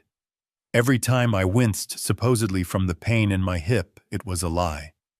I was really wincing at the sight of them. The lies. The sheer, suffocating thickness of their lies. Caroline was the star performer. She was always Caroline on the spot. She'd come in her face a mask of wifely concern, her voice dripping with fake sympathy. "How are we feeling, dear?" She'd ask, her hand cool on my forehead. "Is the pain better? I brought you some warm tea." Her touch, it felt like a spider. I wanted to recoil. I wanted to grab her wrist and tell her I knew everything. Instead, I gave her the performance she wanted. I'd squint, pretending to be confused by the fog of the painkillers. "Oh, Caroline, thank you. That's so nice. I'm just so tired. My head, it's so fuzzy." "I know, dear," she'd say, patting my hand. "That's just the medicine. You just rest. Don't you worry about a single thing. We're handling everything." Everything. The word hung in the air between us, heavy with a meaning only I understood. Maya. She was almost as good as Caroline. She didn't have the 45 years of practice, but she made up for it with sheer naked ambition. She'd float into the room, a bright plastic smile on her face, usually holding her phone. "How are we feeling today, Julian?" She'd chirp like I was a child. "I was just looking at the listing for the new house again." "Oh, you're going to love the garden. We're so excited." The house," I'd mumble, letting my voice tremble. That's wonderful, Maya. You're a good girl. Taking care of me." "Of course we are, Julian," she'd say, leaning in, her eyes sharp and predatory even as her voice cooed. "We're family. We just want you to get better. And don't you worry your head about that boring paperwork. We're handling everything, only 2 more days and just until Friday. And then it's all settled. You won't have to think about a thing." She said it like she was talking about Christmas. She was counting down the hours until she could rob me blind, and I was supposed to thank her for it. I just nodded, my eyes half closed. "Friday. Oh, good. That's good. I'm just so tired of all this thinking." "I know," she'd say, squeezing my arm. "And you don't have to. We'll take care of all the thinking for you." I wanted to grab her by the throat. I wanted to show her the video and watch that plastic smile melt off her face. Instead, I just smiled back. A weak, tired, foolish smile. "Thank you, Maya. You're a good daughter."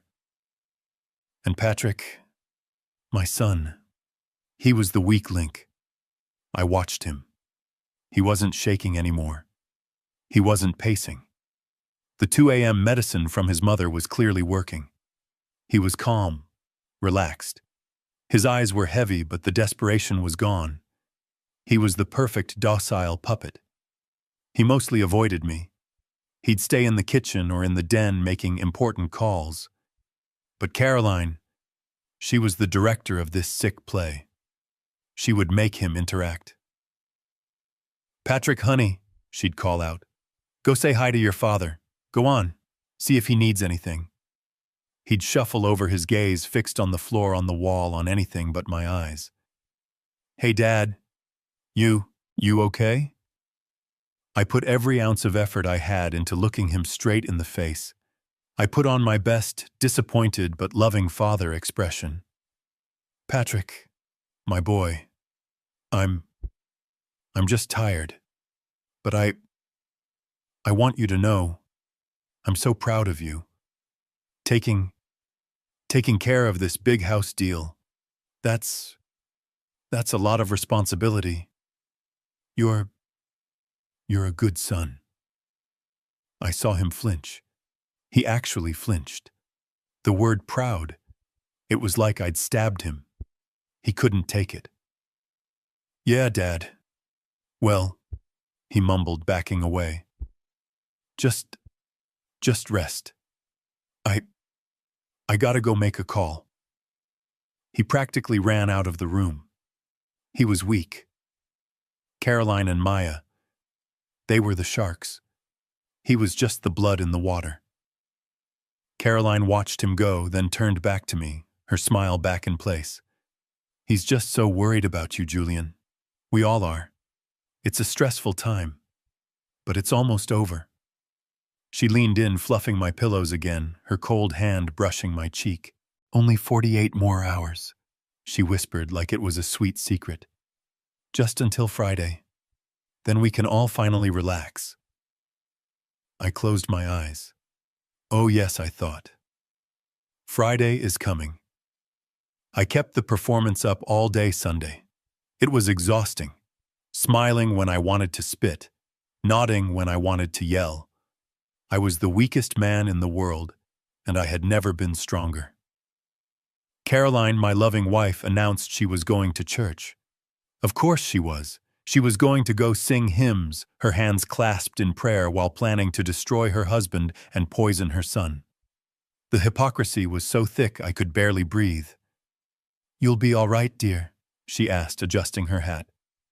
I'll just sleep," I mumbled. She left. The house was quiet. Patrick was in the den, resting. Maya was in the kitchen on her laptop, probably shopping online with the money I already gave them. After about an hour, I heard footsteps. Maya's. She walked from the kitchen, and her footsteps didn't stop in the living room. They went straight to the den. She opened the door.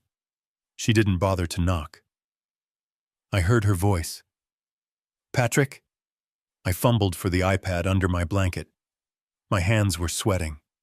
I pulled it out, angled it so the screen's glow was hidden, and I turned on the feed. The camera blinked to life. And the show began. Maya was standing in the middle of the room, her arms crossed. She was no longer the sweet, caring daughter-in-law. Her face was twisted into a mask of pure, ugly contempt. Patrick was sitting on the edge of the bed, his head in his hands. He looked terrible. He hadn't had his medicine yet. He was starting to tremble. "When is she giving you the money, Patrick?" Maya snapped. Her voice wasn't a coo. It was a razor blade. What money?" he mumbled, not looking up. "The money, Patrick. The allowance. Our cut. She was supposed to give us $20,000 from the trust last week. For, living expenses. Where is it I have a credit card bill that's due?" Patrick shook his head. I don't know. She said we have to wait. She said, Friday. Just wait until Friday. It's all happening." Maya let out a sound that was half laugh, half snarl. "Oh, Friday. Of course, it's always Friday. I am so sick of this, Patrick. I am sick of this house. I am sick of her, and I am sick of playing nursemaid to that old man out there." She pointed right at me at the living room. "I am sick of smiling," she seethed, "and fluffing his pillows, and listening to him mumble about the good old days, and pretending I give a damn about his stupid hip. I am done. I want my money." "Shut up, Maya," Patrick said. His voice was weak, but it was angry. Just shut up. Mom knows what she's doing. She has the plan. Just follow the plan." "The plan?" Maya laughed a high, cruel sound. "Oh, I know she has a plan. And I know exactly how she's handling you, Patrick. I know all about her little plan for you." Patrick looked up, his eyes wide with panic. What are you talking about? You don't know what you're talking about. Oh, please, Maya said, taking a step closer to him. Don't. Just don't. I'm not stupid, Patrick. I'm not that clueless old fool in the living room. I know exactly what's going on. She leaned in, her voice dropping to a vicious whisper. I know why you get sick. I know why you shake. And I know what she does. Every single night.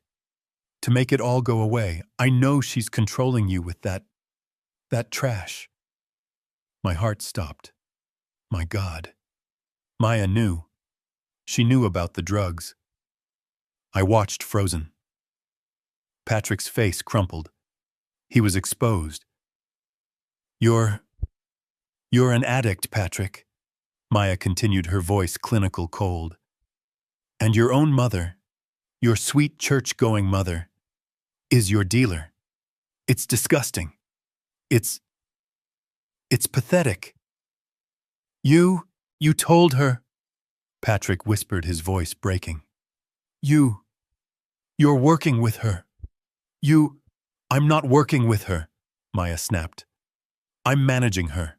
Just like I'm managing you. I don't care what she does to you. I don't care what you put up your nose. You can be her little puppet all you want. You can let her destroy you. I don't care. She poked him in the chest, hard. You just endure it. You put up with her. You let her control you with that filth. Because on Friday, we get the papers signed. We get the money. We get all of it. The stocks, the bonds, this house. She straightened up, a look of pure, greedy triumph on her face. And I am personally, she said, her voice slow and deliberate, going to make sure, personally, that Julian Bishop does not have 1 single cent left to his name. Not one. He won't even be able to afford the pills for that hip of his.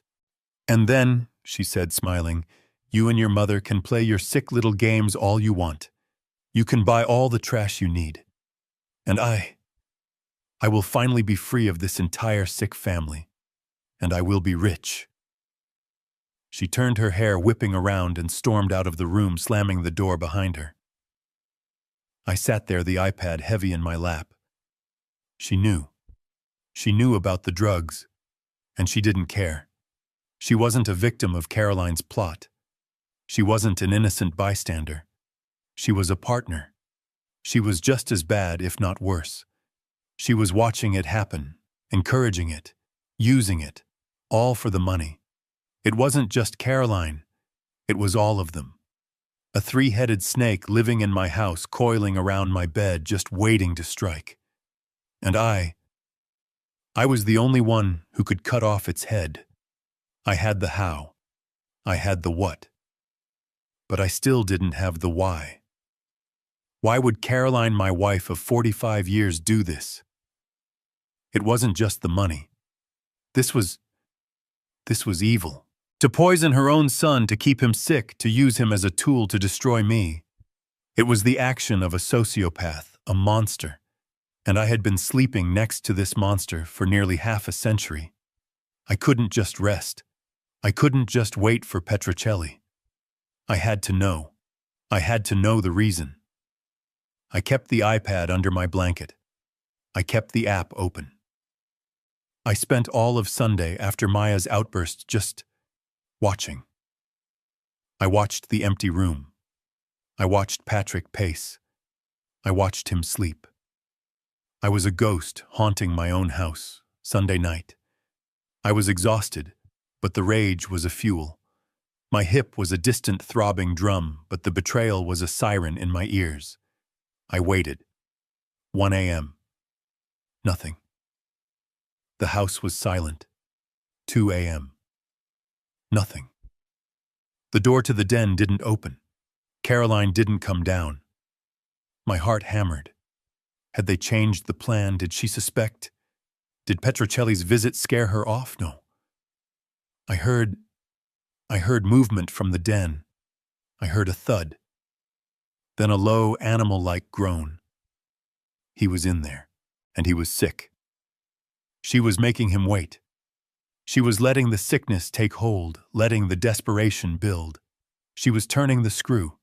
2:30 a.m., 2:45. The groan from the den was louder now. It was a horrible, guttural sound. He was in agony. And then at 2:51 a.m., creak. The upstairs bedroom door, my thumb shaking, tapped the screen. The feed came alive. Caroline slipped into the room. She was just a shadow. But Patrick, he wasn't pacing. He was on the floor. He was curled up in a ball at the foot of the bed, his body wrapped around a pillow, and he was convulsing. His whole body was spasming, his t-shirt dark with sweat. You, bitch! He gasped, his voice a strangled sob. He saw her shadow by the door. You're late. You said too. You did this. You did this on purpose. Caroline didn't move. She didn't rush to him. She just stood there, her arms crossed. I was busy, Patrick. I had to make sure he was asleep. He's always asleep, Patrick roared. It was a pathetic, broken sound. He tried to get up, but his legs wouldn't hold him. He fell back against the bed. He's half dead. You just wanted to watch me suffer. I wanted to be sure, she said, her voice like ice. Maya's little performance this afternoon, it made me nervous. She's getting sloppy. You're all getting sloppy. Sloppy, he shrieked. I'm dying here. My skin, I can't. Please, Mom. Please, just give it to me. He was crying. The ugly broken sobs of a man at the absolute end of his rope. In a minute, she said. When you calm down. Calm down, he screamed. You did this to me. You're the one. All for him, all for his money. He grabbed a water glass from the nightstand, and with a final burst of strength, he threw it. It shattered against the wall just inches from her head. Caroline didn't even flinch. Don't you ever do that again, she hissed. Or what? Patrick screamed. He was sobbing, hysterical. Or what, you'll cut me off. You'll let me die.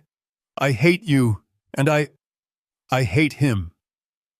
He was pointing at the wall, pointing at me in the living room. I have always hated him, he shrieked, his voice cracking. His stupid, smug face. Attaboy, Patrick. You're a good son, Patrick. He's not my father, is he? The world stopped. My breath. It stopped. My heart felt like it had been seized in a cold metal fist. What Patrick was on his knees, now looking up at her, his face a mess of tears and sweat. He's not, is he? I've always known I don't look anything like him. I wish I knew. I wish I knew my real father. This was it. The why. Carolyn's face, which had been a mask of cold control, it broke. She didn't get angry. She didn't deny it. She crumpled. Her hand went to her mouth, and a real racking sob, tore out of her. Don't you say that, she cried. She was crying. Real tears. Don't you ever say that. She wasn't faking. She wasn't acting. She was broken. Your real father, she choked out, her voice thick with a 40-year-old venom I had never, ever heard. Your real father was a bartender, a stupid, handsome child from a trip I took to Reno before I married Julian. A mistake. She was sobbing, pacing, forgetting all about the plan, forgetting everything. She was lost in the past. He left me, she whispered, her voice raw. He abandoned me. The second I told him I was pregnant, he vanished. He left me with nothing. No money, no future. Just you. I couldn't breathe. Reno. 41 years ago, before we were married. She said she had gone to visit her aunt. And Julian, she continued, her voice trembling with rage. Julian, he was just there. He was stable. He was boring.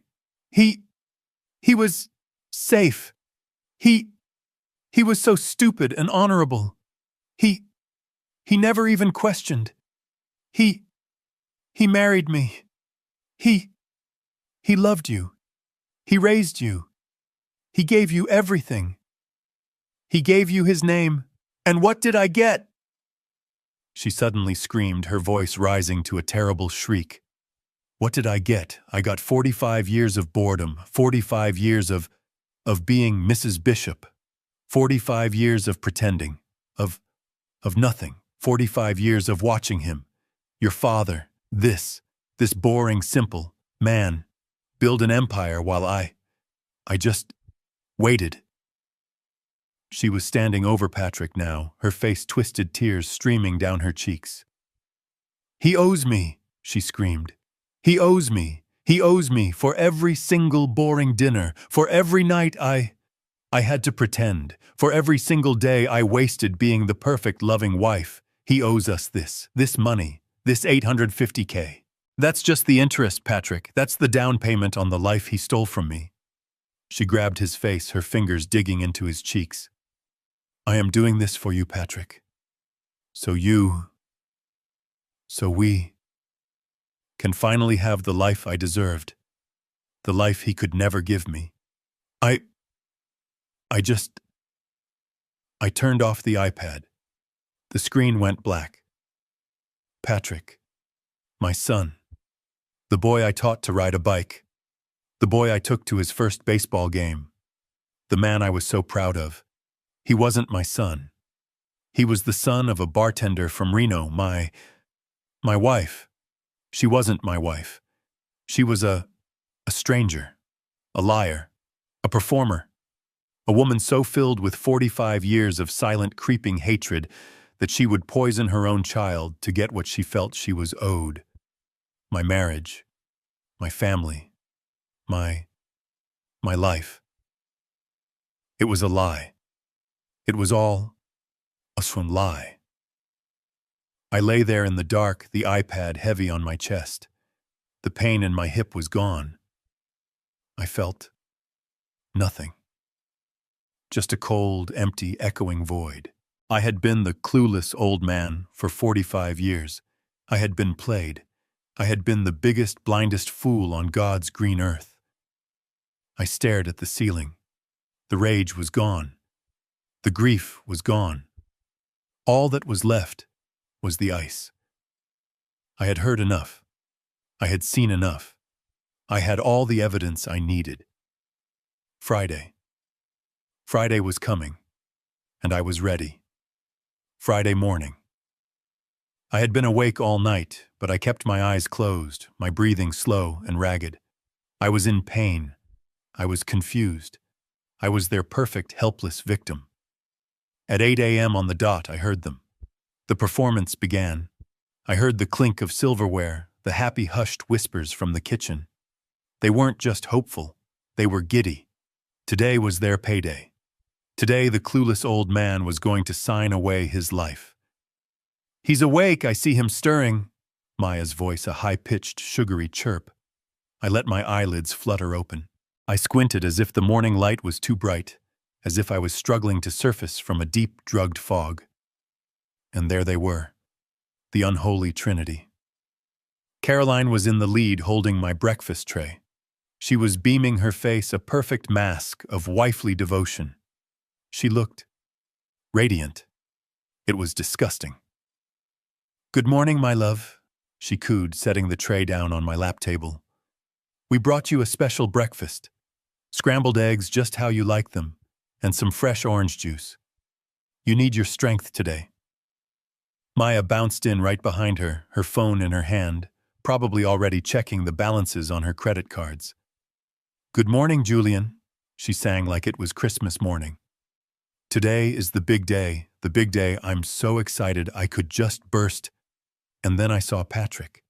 He shuffled in behind them, a ghost at the feast. He looked like hell. His eyes were bloodshot, the pupils tiny black dots. His skin was pale and slick with a cold sweat. I could see a fine, uncontrollable tremor in his right hand.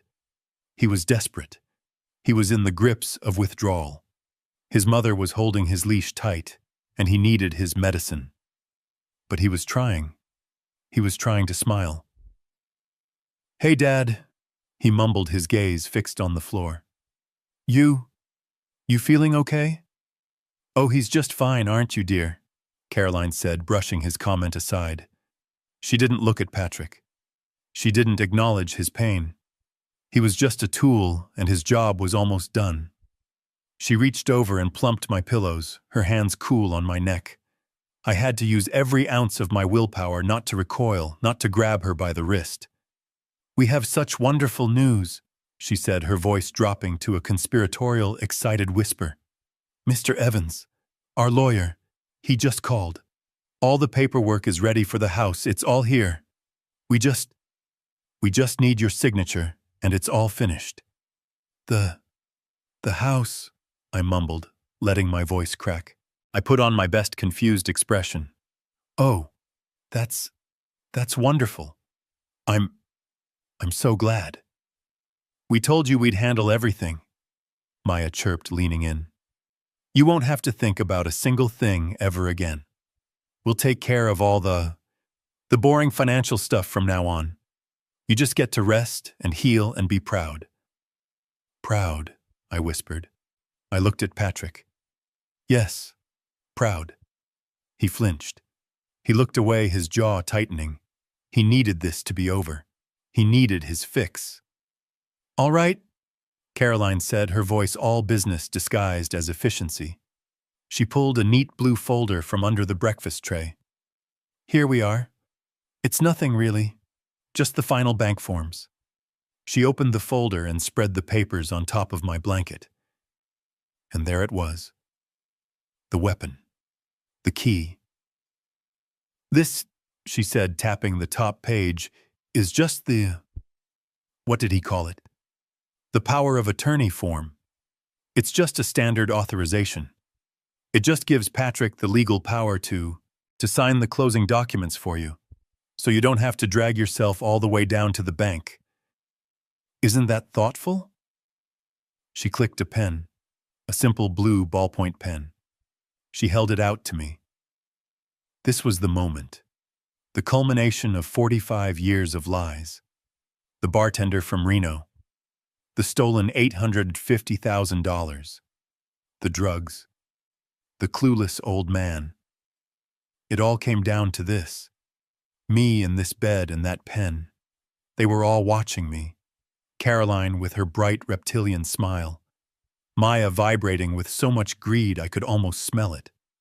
And Patrick, my non-son, just staring at the pen, his body shaking, praying I would take it so his suffering could end. I looked at the paper. I looked at the pen. I looked at her. The monster.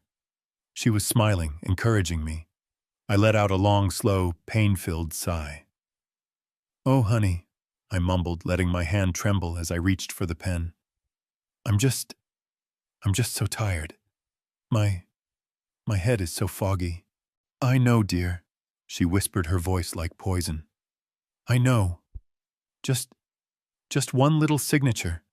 Right here. Just sign your name. And then it's all over. You can go right back to sleep." Oh yes, I thought, as my fingers closed around the pen. It's all about to be over. My fingers closed around the blue plastic pen. It felt cheap in my hand. This cheap little thing. This was the weapon they thought would end me. I held it, my hand hovering just inches above the paper. The signature line. Julian Bishop. I could feel their eyes on me. All three of them. They weren't breathing. The silence in the room was so thick, I could feel it pressing on my skin. Caroline's smile was stretched tight like a rubber band pulled to its breaking point. She was vibrating with anticipation. Maya was leaning in her eyes not on me, but on the tip of that pen. She was practically drooling with greed. And Patrick, poor stupid Patrick, he just looked like he was going to be sick. His whole body was shaking, in that fine, desperate way I now understood. He was staring at the pen like it was his last hope on earth. He needed this to be over. He needed his fix. "Sign it!" Their silence screamed. "Sign it, you old fool, and give us everything." I looked at the signature line. Julian Bishop. My name. The name they were trying to steal. I looked up. I looked right past Patrick, right past Maya. I looked right into Caroline's cold, triumphant eyes. And I smiled. It wasn't the weak, drugged, confused smile I had been practicing for 3 days. This was a real smile. This was my smile. The one I used on a construction site right before I told a crooked contractor he was fired. It was cold. It was sharp. And it was all teeth. I saw Caroline's smile flicker.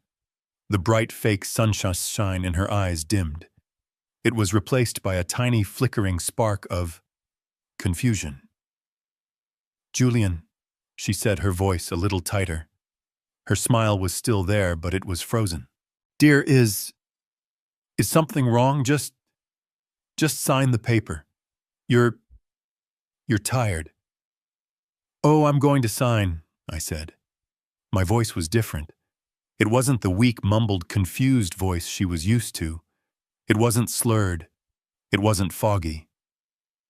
It was my voice. The voice I used on a job site to be heard over a buzzsaw. The voice that had commanded a room for 45 years. It was clear. It was cold. And it was loud. Caroline flinched. Maya's head snapped up, her eyes wide.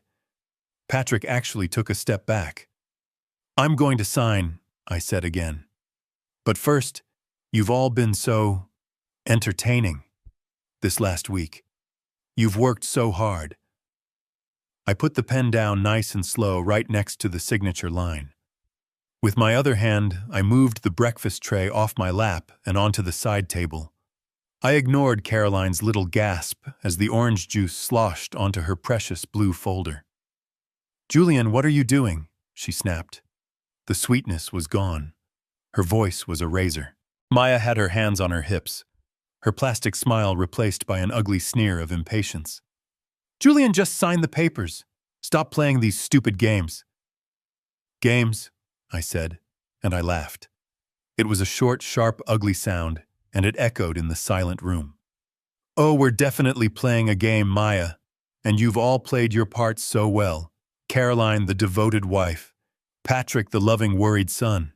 And you, Maya, the sweet, caring daughter-in-law. It's a hell of a performance. Bravo. It almost deserves an award." I let my hand the one they thought was too weak to hold a fork slide under my blanket. I felt their eyes follow my hand. The confusion was turning into something else. A tight, electric fear. "What is he doing?" Maya whispered to Patrick. "Dad," Patrick said, his voice cracking. What's going on? Just sign it, Dad. Please, just sign it." My hand came back out, and in it was the iPad. The screen was black. It was a dark mirror reflecting their 3 horrified, confused faces. What is that?" Caroline asked. Her voice was no longer a coo. It was a hiss. "Julian, what is this?" "Put that away. Sign the papers." "In a minute, honey," I said. I've been taking up a new hobby, filmmaking. I've been working on a little documentary about a family, about a loving wife, and a devoted son, and a very, very sick old man." I looked right at Patrick. You're the star son. Patrick went white. Not just pale. He went the color of ash. He looked like he was going to throw up right there on the floor. I don't, he stammered. Maya's face was a picture. The greed, the excitement, it shattered. Replaced by a cold, dawning, ugly realization. What did you say? She whispered. Her eyes darted from me to Patrick. And then, I saw it. I saw the moment she understood. Her eyes darted toward the den, toward their room, toward the wall where the TV was, toward the little black cube plugged into the power strip. I saw the blood drain from her face. What movie, Julian? Caroline demanded. Her voice was trembling. The mask was gone. This was the real Caroline, the cornered rat. What is on that thing? I looked at her. I looked at all of them, the 3 people who had tried to bury me. I smiled that same cold, sharp smile.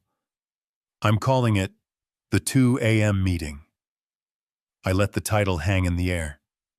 Or, maybe, How to Poison Your Son and Steal from a Clueless Old Man. I'm still workshopping the title. I rested my thumb on the power button. I thought we could watch the premiere together, as a family. Patrick's face was a mask of pure ashen terror. He was shaking his head. No, Dad, don't. Please, don't. Maya just stared at the black screen, her face frozen. Julian, this isn't funny, she hissed. What is this? Stop this. Stop it now. And Caroline. Oh, Caroline. She was trembling with rage. Julian, you are sick, she spat. You are confused. Give me that. Give me that iPad right now. She lunged for it, but my hand was faster. I held it up just out of her reach. I said, wagging my finger.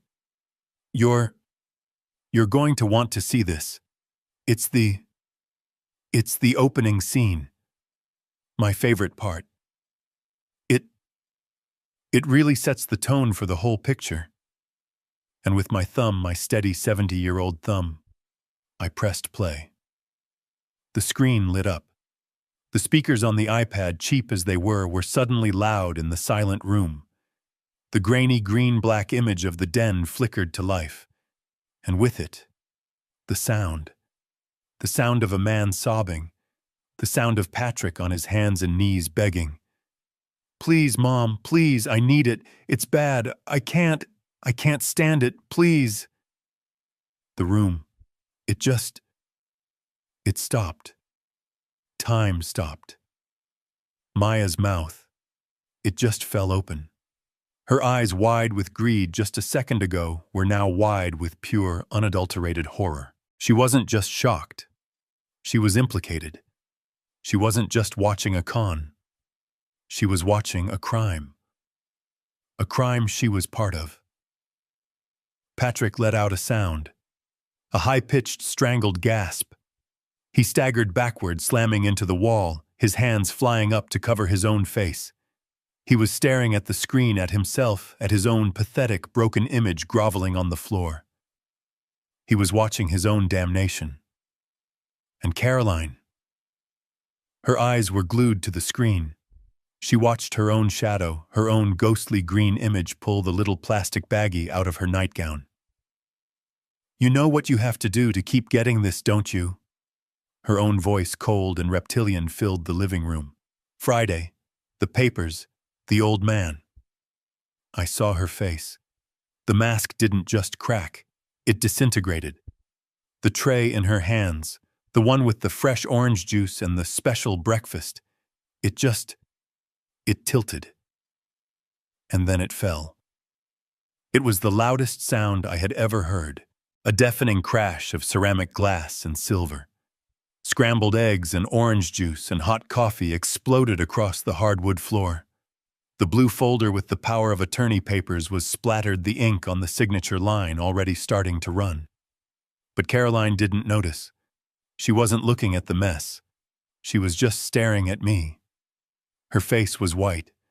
Her mouth was opening and closing, but no sounds were coming out. She looked like a fish gasping for air on a dry dock.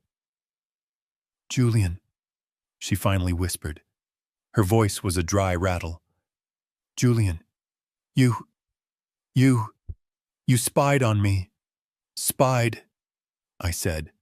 I was calm. My voice was even. "No, Caroline. I didn't spy. I watched. I learned." I let the video keep playing. I let them all watch. I made them watch as Patrick snatched the bag. I made them watch as he huddled in the chair. I made them watch as he snorted the poison his own mother had delivered. Maya made a gagging sound. She actually put her hand over her mouth. "Oh my God," she whispered. "Oh my God, Patrick. You're a junkie." Patrick just slid down the wall, his hands over his head, sobbing. "Stop it. Stop it. Turn it off. Turn it off." "Why?" I asked, my voice genuinely curious. It's the best part. It's the climax. Watch. This is where the star, my son, he gets his reward." We all watched as the on-screen Patrick went still as the drugs hit his system, as that stupid heavy-lidded smile spread across his face. "Julian," Caroline stammered. She was shaking all over. She wasn't a monster now. She was just a pathetic, terrified woman. She was a cornered animal. "Julian, I can explain. It's not what it looks like. He's sick. I was helping him. I was weaning him off, yes. That's it, I was helping him. It's medicine. Medicine," I said. I looked at her, and for the first time in 45 years I saw her. Not the wife, not the mother. I saw the liar, the monster, the bartender's mistake from Reno. "You call that medicine, Caroline?" I hit the pause button, freezing the frame on Patrick's drugged, smiling face. "I call it leverage." "Leverage," I repeated. The word hung in the air heavy and cold over the smell of spilled coffee and Caroline's suddenly cheap perfume. Patrick was still a heap on the floor, sobbing into his hands. "Turn it off! Turn it off! Turn it off!" Maya, to her credit, was a fighter. She recovered first. Her face was pale, but her eyes were burning. You bastard!" she spat at me. You filmed him. That's illegal. That's entrapment. We'll sue you. We'll sue me," I asked, and I laughed. "Oh, Maya, we're so far past suing." "He's right, Maya," Caroline stammered. She was trying to regain control, trying to find her footing. She was grabbing at straws. "Julian, this is a sickness. It's a family matter. It's private. You can't show this to anyone. This would destroy him. It would destroy us. What do you want, Julian? Money? You already gave us the money. Just delete it. Delete it and we can fix this. We can get him help." "Help," I said. You call that help, Caroline?" I looked down at the iPad. "You're right. That was just the opening scene. You haven't even seen the plot yet. I call this next part the business meeting." I tapped the screen, and there they were again. The same two shadows. Caroline sitting. Patrick slumped in the chair, his high just wearing off. And then their voices filled the room. Clearer this time. "Maya's getting nervous. She says the old man has to sign the papers on Friday. I saw Maya's head snap toward Patrick, a look of pure, venomous betrayal. You told her I— Shh, I said, holding up a finger. The best part's coming. We all listened. We listened to Caroline's cold, clear voice explain the real plan. The $850K is bait, Patrick. It's the start. It's not the prize. The prize is everything else. I watched Maya's face. The betrayal was gone. She was just listening. She was impressed. And then Caroline's voice on the video, my wife's voice, said the magic words. He's a clueless old man. That's me, I said, pointing to my chest. I gave them a little wave. The star, the clueless old man. We kept listening. By the time he's clear-headed enough to notice anything, I will have every single penny. And if he does make a fuss, if he tries to fight it, who is a court going to believe a patient on high-dose opioids or his loving, devoted wife? The video ended. Silence. The only sound in the room was Patrick still sobbing. Caroline she just stared at me. The color had drained from her face. She wasn't just pale. She was gray. The mask was gone. The monster was fully exposed. You,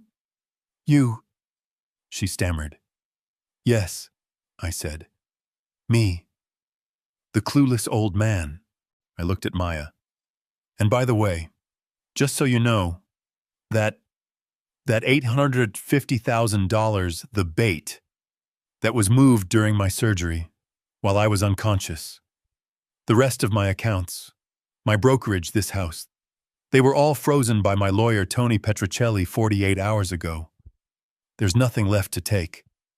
The well is dry. You won't get a single dime. Maya's face. It imploded. The greed, the shock, the hate, it all just collapsed into a mask of pure, ugly defeat. She knew it was over. But Caroline was different. She wasn't defeated. She was enraged. You bastard! She screamed. It wasn't a word. It was a shriek like a predator whose kill had been stolen. You tricked me, you were pretending, you were spying, you set me up. Me. I said, my voice dangerously calm. I set you up. Caroline, you have been poisoning your own son. You have been lying to me for God knows how long. You planned to steal everything I have ever worked for. You planned to have me declared insane. And I'm the one who tricked you. You don't understand, she wailed. She was in full-blown hysterics now, pacing back and forth, ripping at her own hair. You deserved it. You owed it to me. He. She pointed a shaking finger at Patrick, who was still a sobbing heap on the floor. He's all I have, she screamed. And I even know why I said. My voice was a whisper, but it cut through her screams like a knife. She froze. I know all of it, Caroline, I said, my voice hardening. I kept recording. I saw the director's cut. Her eyes went wide. She looked confused. I heard everything, I said, my voice cold as the grave. I heard all about Reno. I heard all about the bartender. Caroline, she stopped. She stopped screaming. She stopped moving. She just froze. I saw the last bit of color drain from her face. I saw the terror in her eyes. This was the one thing. This was the one secret. The real one. The one she thought was buried for 40 years. I know, I said, my voice flat, that Patrick is not my son. This was the moment. This was the one that broke her. She didn't just get angry. She exploded. The last 45 years of lies and hatred and resentment it all came boiling out of her. "Yes!" she screamed, her voice cracking her face a grotesque mask of rage and tears. "Yes, you're damn right. He's not yours. Thank God, he's not yours." She was pacing, a wild animal trapped. "He's mine. He's the one thing I had that you didn't. You boring, pathetic, old man." She was spitting the words at me. "I wasted my life on you," she shrieked, tears streaming down her face. 45 years of this house, this boring honorable life. I hated you. I hated every second of it." She pointed at Patrick. "His real father. He was alive. He was fun. He left me. He abandoned me, and I was stuck with you. The safe, boring, stupid man who would just take me, who would raise another man's child and be proud of it. He owes me," she screamed again, pointing at me. "You owe me. You owe me for lying to you. You owe me for staying. You owe me for my life. This money, it's nothing. It's just the interest." She laughed, a horrible, sobbing, broken sound. "And him," she spat, pointing at Patrick. "Yes, I gave him the drugs I did, because at least it made him need me. At least it made him different from you. I'd rather see him a junkie than see him turn into you." And there it was. The whole rotten, ugly truth. All of it. The room was silent except for her panting, gasping breaths and Patrick's low, horrified moans. Maya. She was just pressed against the wall, her eyes wide like she was watching a bomb detonate. I just looked at Caroline. This stranger. This creature. I took a long, slow breath. "Well," I said, my voice calm. "Thank you for that, Caroline. You've just confirmed everything." She just stood there panting, her chest heaving, her face a grotesque mask of tears and 45 years of pent-up hate. The room was dead silent. Even Patrick had stopped sobbing, his head up, just staring at the monster that was his mother. Maya was pressed against the wall like she wanted to phase right through the drywall, her eyes wide with terror. I took a long, slow, calm breath. I looked right at Caroline. "Well," I said. My voice was quiet, but it cut through the silence like a scalpel. "Thank you for that, Caroline. Thank you for confirming all of that. You've just made this next part so much easier." "What? What next part?" she hissed, her eyes narrowing, the rage still trembling in her. "What are you going to do, call the cops? You wouldn't dare, you wouldn't dare bring this shame on your own." She didn't get to finish the word family, because right at that exact second, the doorbell rang. Ding dong. It wasn't a friendly ring. It was a hard, impatient official sound. It echoed through the house like a gunshot. All three of them, Caroline, Maya, and Patrick, they just froze. Their heads snapped toward the front door, their faces identical masks of pure, sudden panic. Who is that?" Maya whispered, her voice trembling. "We aren't expecting anyone." "Oh," I said. I glanced toward the door. I think that might be for you." Ding dong. Louder this time. More insistent. "Patrick," I said, my voice calm. Go get the door. Be a good host." Patrick looked at his mother. She was paralyzed, her face ashen. He looked at me. He was trapped. He stumbled to his feet, his body still shaking, and he walked to the front door like a man walking to the gallows. He fumbled with the lock. He pulled the door open. 2 police officers were standing on the mat. Big men in full uniform, their hands resting near their belts. They weren't here to sell cookies. "Sir, ma'am," the first officer said, looking past Patrick at the scene. At the shattered glass, the spilled food, at Caroline crying hysterically, at Maya pressed against the wall, and at me in the hospital bed. "We received a call, a very detailed call, from a Mr. Petrocelli about a potential elder fraud situation and the distribution of narcotics." Caroline just made a sound, a low, dying wail. "Petrocelli?" I held up the iPad. My hand was steady as a rock. "Officers," I said, and my voice was clear and strong. "Please come in.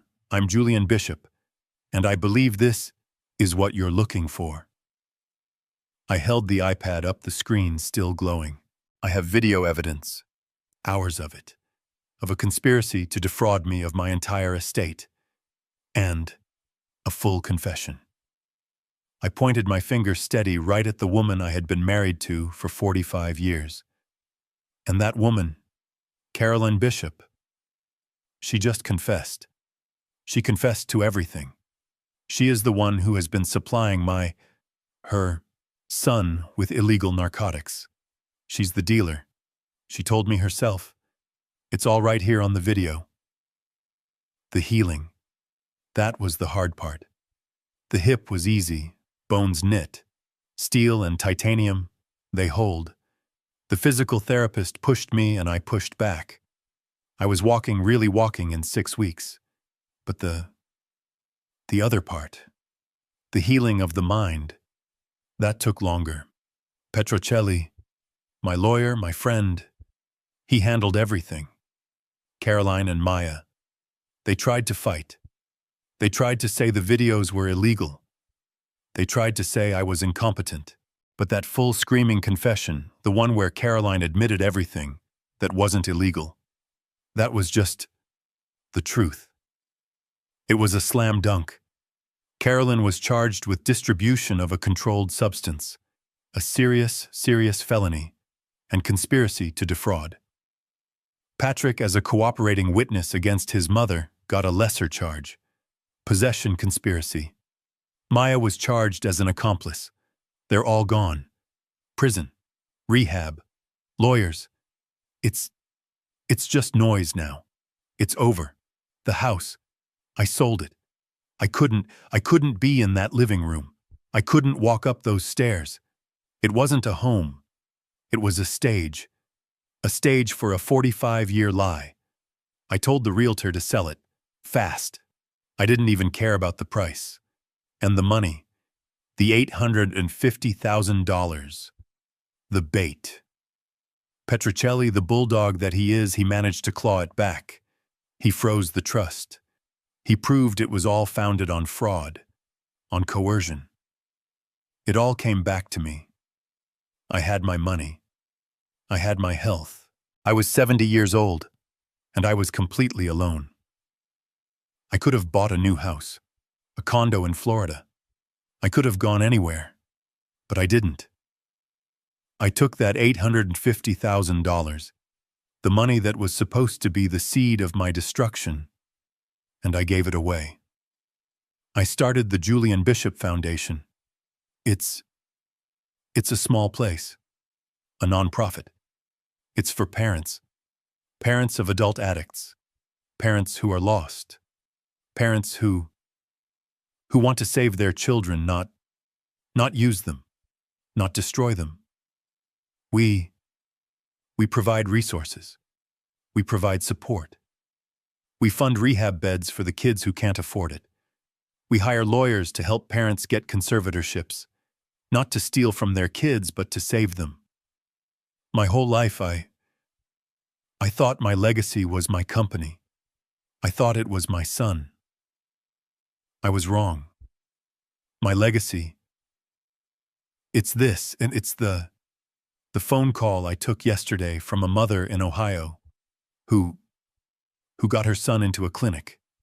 It's the letter from a father in Texas who finally understood he wasn't alone. My name is Julian Bishop. I'm 70 years old. My wife is in prison.